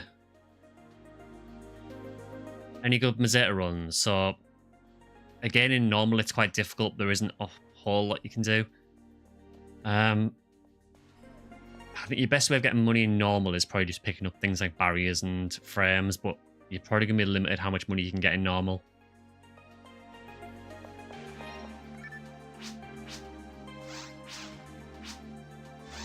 That must be my first time doing that with my Uniwell, because I got a Shichishito for doing it.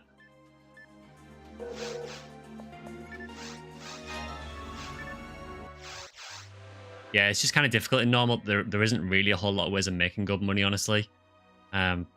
it's really once you get into the slightly higher difficulties that you'll start to find, you know, better armors and shields that are typically what you sell to get money.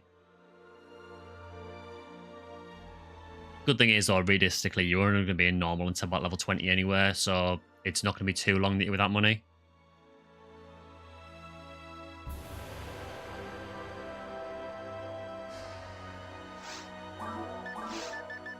So I think what I'll do now is I'll take just a quick break while I switch over to PSU.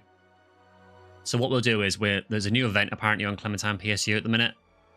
So we'll check that out. I think it's called the Road to Ultimate event. So they're prepping for this new Ultimate mode that they're adding. So we'll try that, see what it's all about. I think they are refreshing a few of the old event quests that they've done. So we'll see what that's all about, and we'll just run a little bit of PSU just to finish the stream out. So I'll probably go slightly longer than normal. So I normally end up at 9:30, but I can probably extend it to maybe about 9:45 or so. So about half an hour or so PSU. So I'll switch over to that now. So back in a couple of minutes, guys.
Hi guys, welcome back.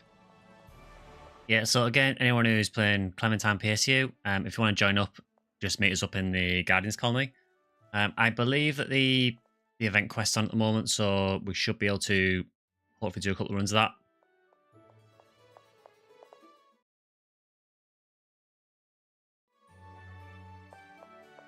Thankfully, Clementine decided to play along today and actually load in the right resolution for a change.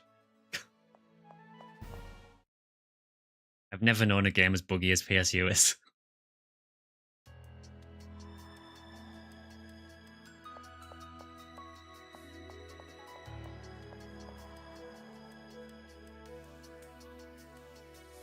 So I'm assuming that the event's in the event area, I'm guessing?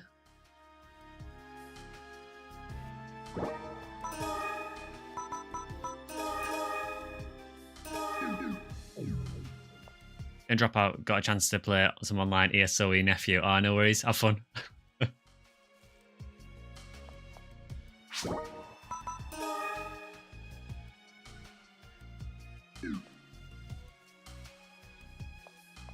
So we've got Zale and Draken.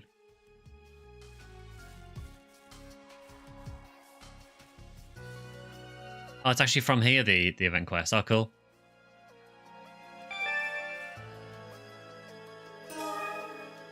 Okay, I'll sort of defer to you for PSU because honestly, I feel kind of clueless about PSU now. I've been away from PSU so long and so much has changed.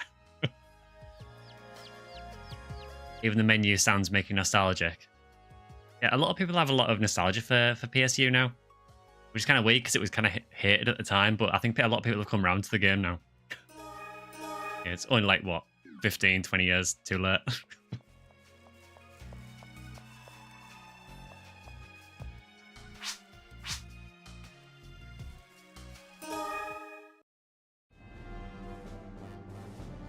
Cheers for the Discord link, bass player. Yeah, so anyone who wants to join the Discord, we've got a little community over there now, and we quite often play PSO, PSU. We do talk about NGS a bit as well, when we have to. Night, bass player.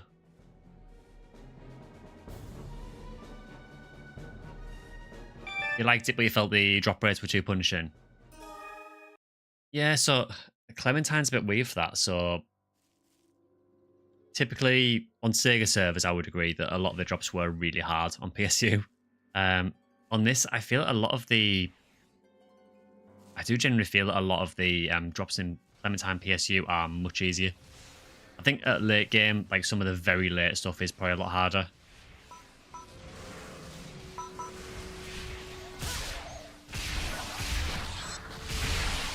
This is a very weird quest. Is this like a Halloween quest or something? Because it kind of feels like that. I know they are going back and basically re-adding a lot of the old event quests. It's part of this campaign that they're doing called Road to Ultimate.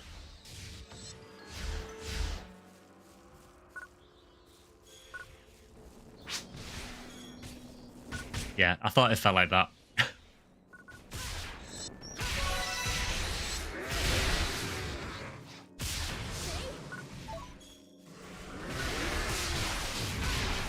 They wanted the Korean MMO grind. I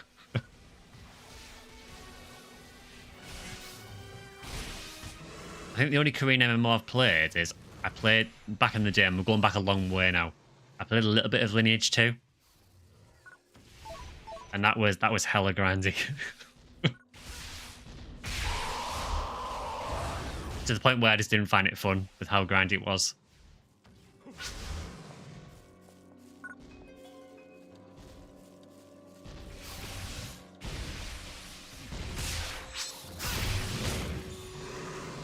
Glad to be back in Ep5 Forest.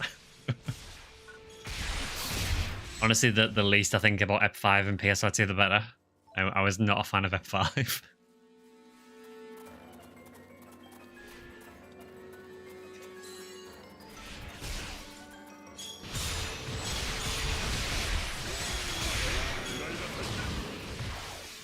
It's a very weird map, this, how just the entire map is foggy.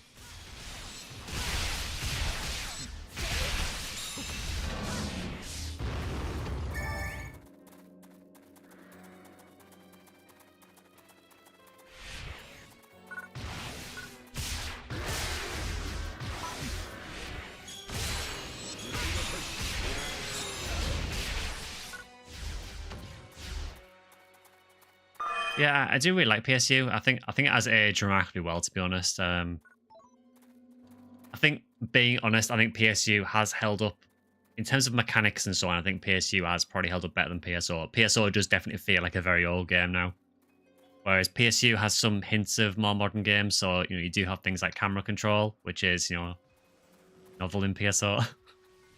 There is a way to control the camera in PSO, but it's like an Ephinea exclusive thing.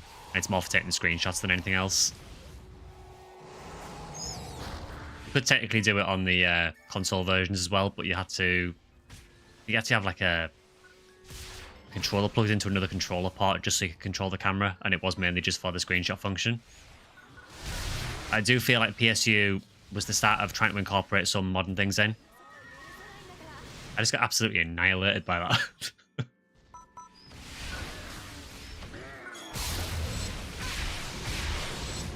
And I have just realised that it is level 140, so that probably explains why.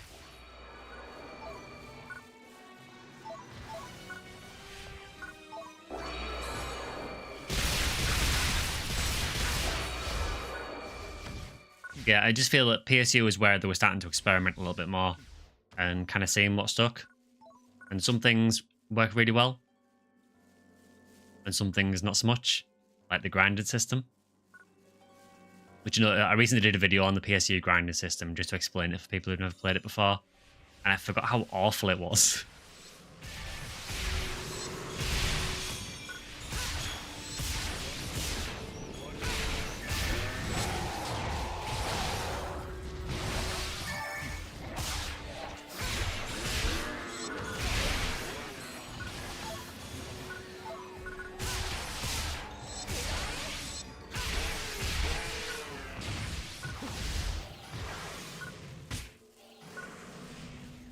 Yeah, I still do like PSU. I still do feel like Clementine, for me personally, I do feel that Clementine changes too much to make it feel like the same game. It does feel to me like a totally different game from the Sega server, just because the balance is so much different and the leveling is so much faster. They've changed a lot. Some things for the better, some things for the worse, I feel.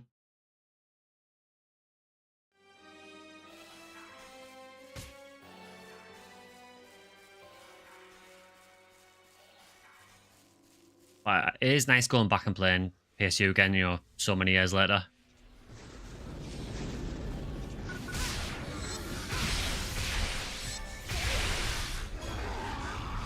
I would like to stream PSP2 or PSP2 Infinity at some point. The only issue is, although I do have a PSP and I do have a copy of Infinity, getting a good capture from a PSP is next to impossible because the resolution's so low, so it just looks terrible when you stream it. So you kind of have to use an emulator.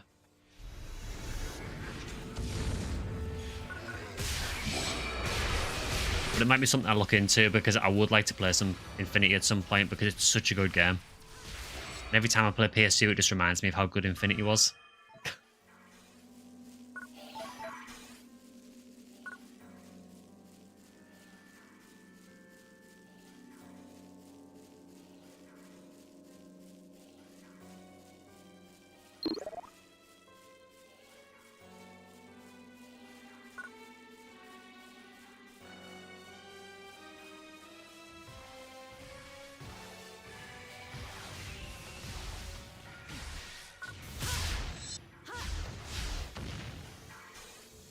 But also, I think I mentioned it a bit earlier in the stream, but I would like to do some Ep3 card revolution at some point as well.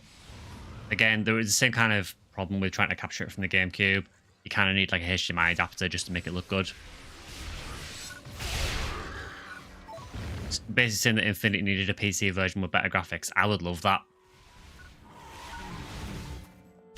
Wouldn't even necessarily need better graphics. It could be the same models and everything. It would probably look a bit rough, admittedly, but I just like another way of playing Infinity, really, that doesn't involve playing it on a PSP. The other reason is because I really hate the PSP. For me personally, I just think the PSP is one of the least comfortable consoles to use as a handheld. It feels incredibly uncomfortable to use it for any period of time. But yeah, I would love to see either PSP2 or Infinity ported to another platform, really. Ideally Infinity, because I do feel like PSP2 had some very big balance problems. Namely that Braver was incredibly overpowered in PSP2.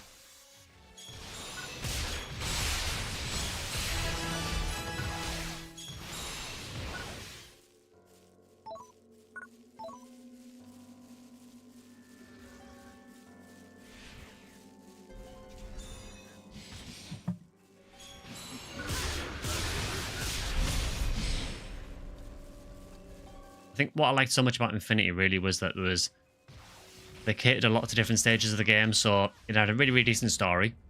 You had obviously all the PSP2 story, and it had its own Infinity story as well.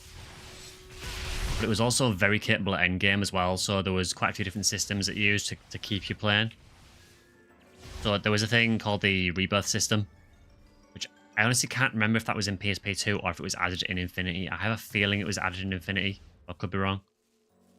But it was essentially a system where you could down level your character back to level 1. And then when you leveled up, when you got to 200 again, you basically get stat bonuses. So you could just keep down leveling your character back to the start again. And every time you leveled up again, you'd be a little bit stronger. It was actually a really cool system.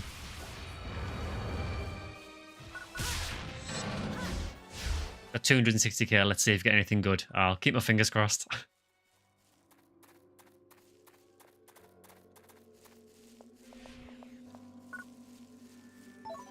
I also feel that PSP2 and Infinity were one of the few Phantasy Star games since PSO where it was incentivized to hunt things. It felt like you could pick something and go and hunt it. Whereas I don't feel a lot of the later games have really captured that feeling again. Even if we look at, you know, the most modern games, so if we look at NGS, at the moment, really, the only thing that you're probably going to hunt, so to speak, would be the Wingard 11 stars. But again, it's like I am really hunting for them. You essentially just spam Galleon or do the seal over and over again. Okay, yes, this is definitely the Halloween quest.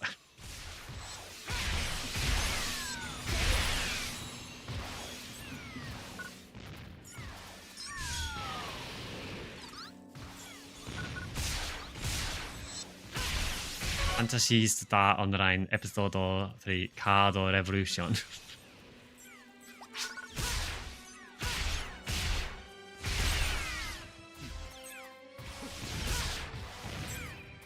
Yeah, they had the huge ugly rappies and they picked these ones instead.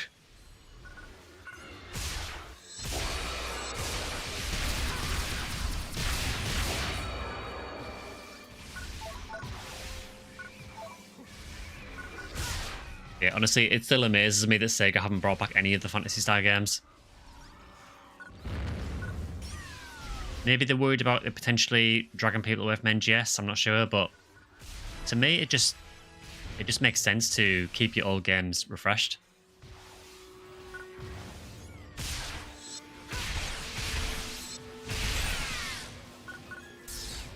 You know, in reality, you know, if they did re-release PSO or PSU, yeah, the reality is that probably not a lot of people are going to play it. People love the franchise, but ultimately it is quite a niche one and the fan base isn't that big. But I do still feel there is a demand for it.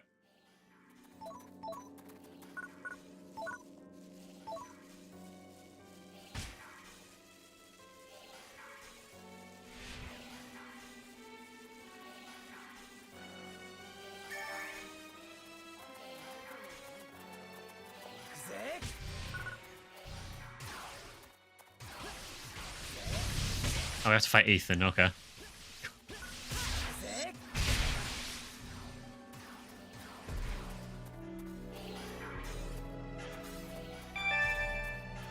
That's a very weird quest.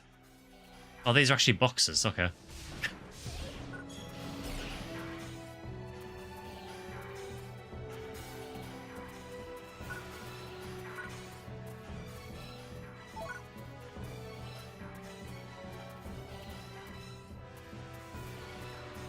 PSO take all the private servers, would there even be active players at a time? That's one of the issues, I suppose. Yeah, that there is the private servers for PSO, so would people move over to an official one by Sega, only for it to be closed down a few years later potentially? And again, you're talking hundreds of players at most. The other issue is, realistically, if Sega did refresh it, they're probably not going to want private servers up as well, so it is a very odd situation with PSO at the minute.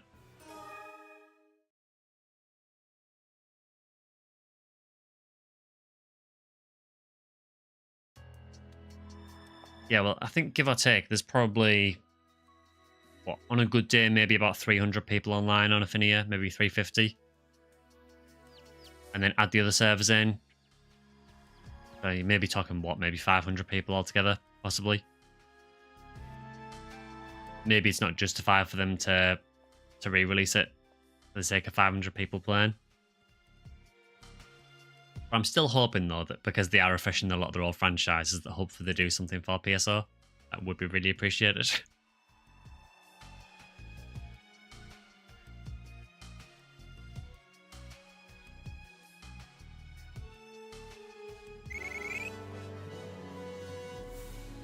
The other thing as well is, you know, do I want them to just re-release PSO or do I want them to try and sort out NGS? Both is the answer, but I kind of almost feel like they need to get their current game in order first, potentially.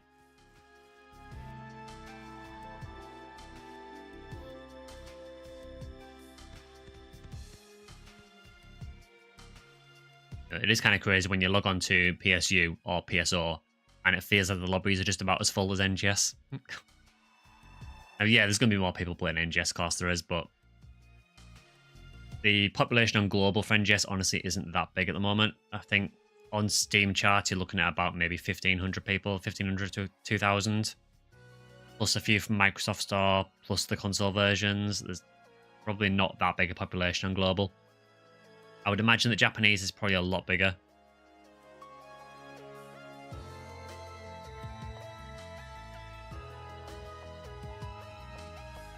So I think we can probably do...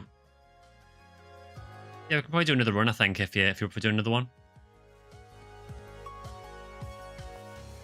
I'm willing to go a little bit longer just because I appreciate the PSO overrun a little bit.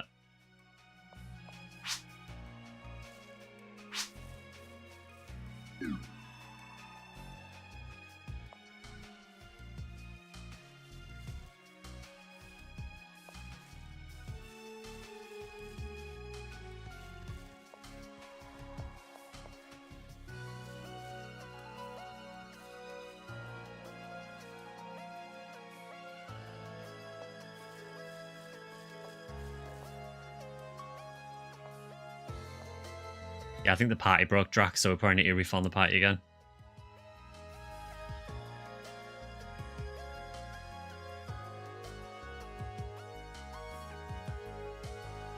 Oh, no worries. Yeah, we can remake it. We can do one more.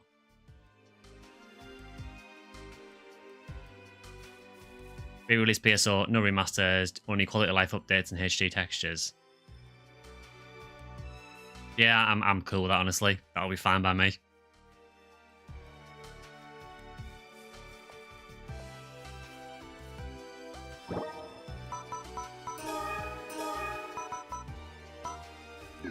Yeah, that's weird for some reason. The mission hasn't ended.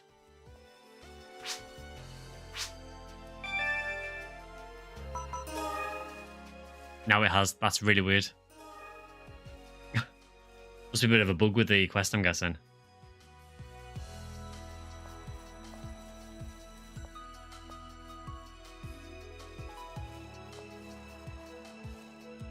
You got the mission points in the lobby. You're going to relog. Ah, no worries.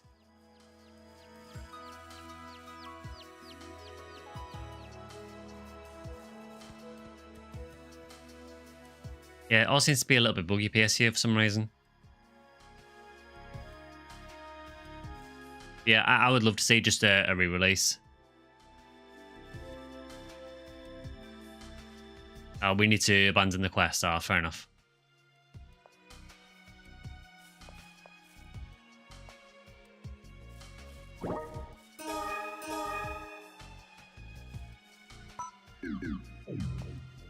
Yeah, I think you might need to abandon it, Zale, possibly, with your main leader.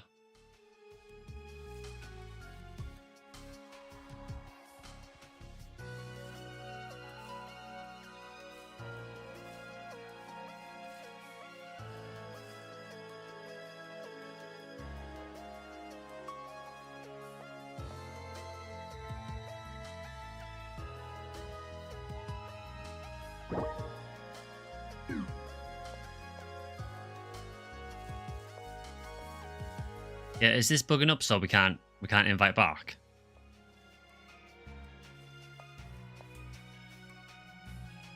This is the slight issue with PSU. You do get periods like this where it just will not cooperate with you.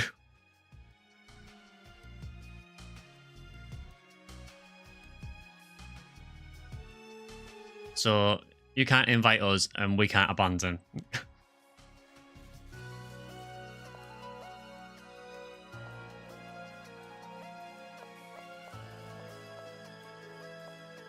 Okay, try again. See if we can invite now.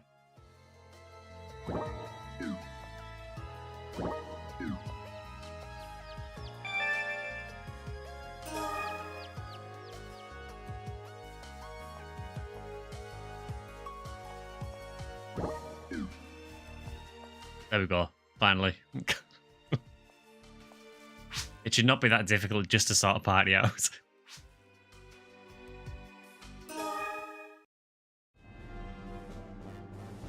Yeah, it just needs to be a really buggy game. I don't know if it's just because it's badly coded or something, which would surprise me, honestly.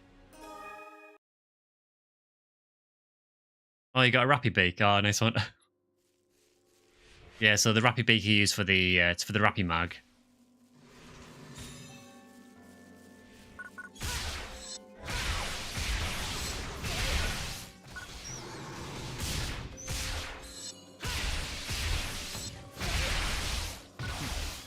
At least you got something from Corin anyway. Normally it just gives you nothing.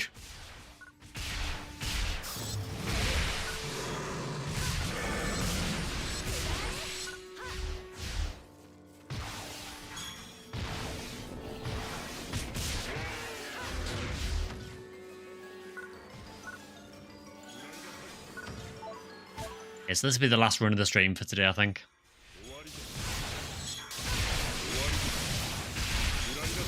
Oh, you got a bunch of the Q units as well. Yeah, I mean, if you've already got them, you could always keep them for other characters, I suppose, unless you've got multiples already.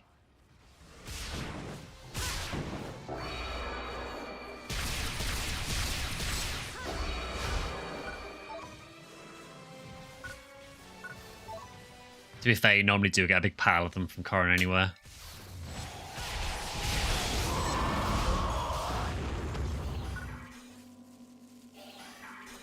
Yeah, I do need to go back to Corrin at some point just to try for that God technique again. Just so I can get my Mega to level 30, because there's no hope of me finding a level 30 Mega Disc.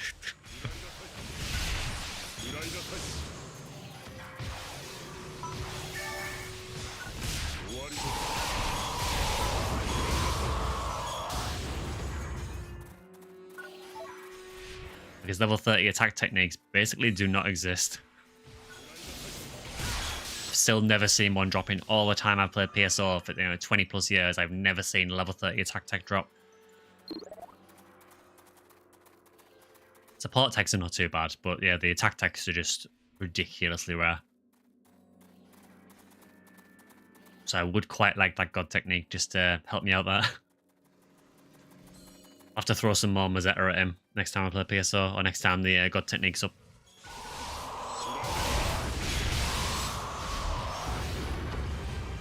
I did manage to get the 3 seals from him, which is pretty nice. That didn't take too long either as well, actually.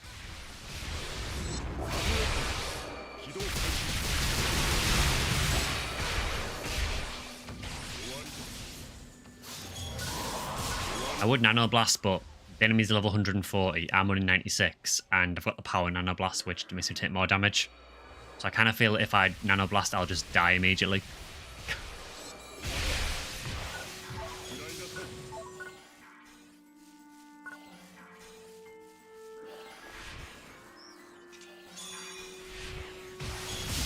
This is what I mean about Clementine, though. So even just running through this quest, I've seen tons of boards for various S-rank weapons.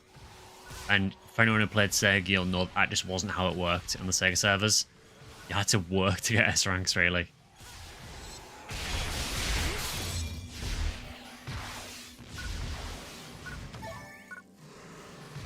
I still do respect Clementine, though, because it is basically the only option we've got for PSU anywhere. And I like that someone actually felt like saving this game and keeping it online. If it wasn't for this server, we wouldn't be able to.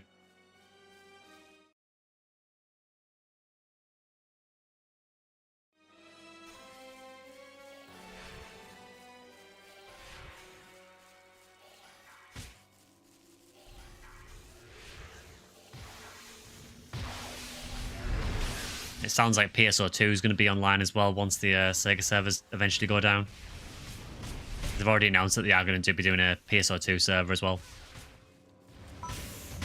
From what I understand, it's basically almost ready. It's just that they're not releasing it until Sega drop theirs.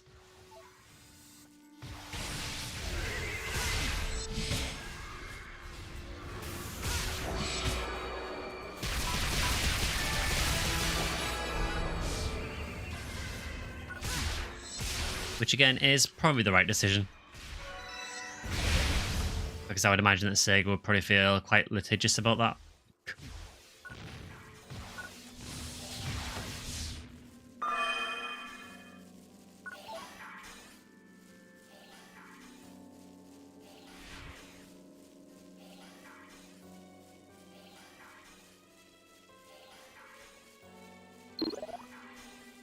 Speaking of Sega news, though, I imagine most people have seen it by now, but I know for the Shadow the Hedgehog film, they've cast Keanu Reeves as Shadow, which is just insane.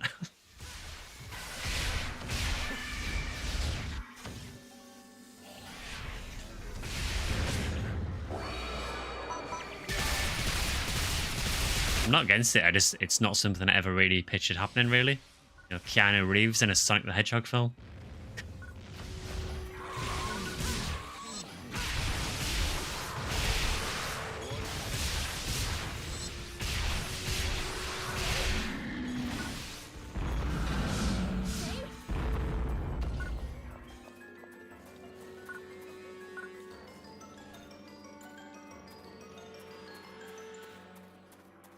This is a really, really weird quest. You can definitely tell it's the Halloween quest that they used. But yeah, as far as I know, the idea of this event, it's called Road to Ultimate. So Clementine are basically adding this new difficulty, more or less, called Ultimate, which is where a lot of the really good stuff's going to drop. And this is kind of the preparation for it. So I think it's for at least the next few weeks, maybe longer. They're basically recycling old event quests.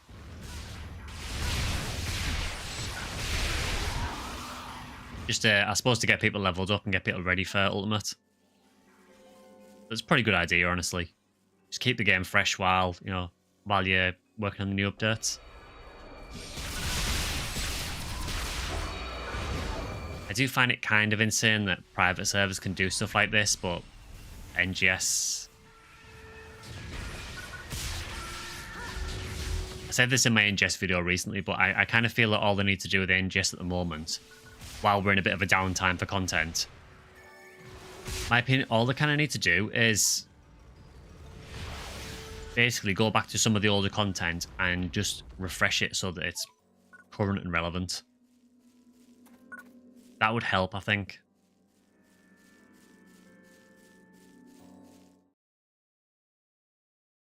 I'm honestly not sure, Minsk. It's really weird at the minute, so... The last update for NGS was to add this new boss, which drops some new 11-star gear.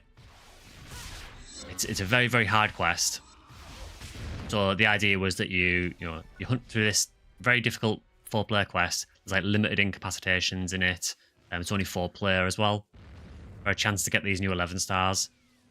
But then they just decided to also add the 11 stars, the exact same 11 stars, to the Lucille quest, which is one that pretty much anyone can do. Isn't really difficult. So it does kind of beg the question, what is the point in doing the new Dark Faults fight? Because you can get the other stuff elsewhere anywhere. So they're just making some really weird decisions with the game at the minute.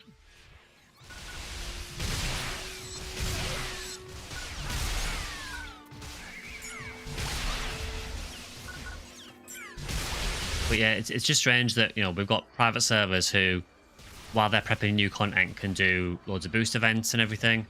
And with Sega, it feels like we don't really get that. Now, I am aware that we are getting this, I believe it's called the Halfa Super Origin Festival or something. We are getting that in a few days' time, so maybe that'll help. Maybe that's what we need. I'm not sure how long that lasts for, and I'm not sure what boost it involves, but hope that'll help in just a little bit.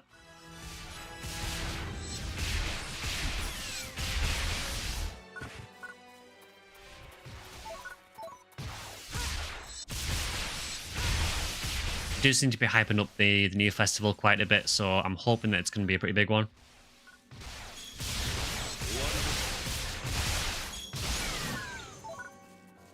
All I've had from it so far, though, is they've given us a few music discs, which are all Japanese music discs, which I'd imagine a lot of the global player base probably don't really get a lot out of. I do kind of wonder why they couldn't have done English covers of some of the songs as well, if you're going to release them as gifts. There is a global player base for the game, even though it is a smaller one, obviously. I don't think it makes a huge difference, but it's just a bit weird just giving out random Japanese music discs. But it's something, I guess. I shouldn't really complain because it is free stuff at the end of the day.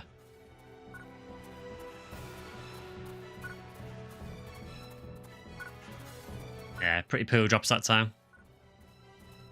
See, this feels a bit more like Sega server drops.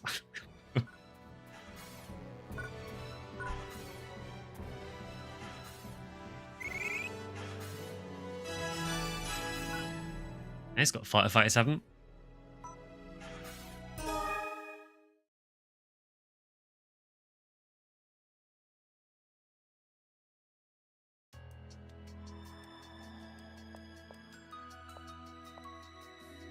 Right, let's see if the quest actually cancels properly this time.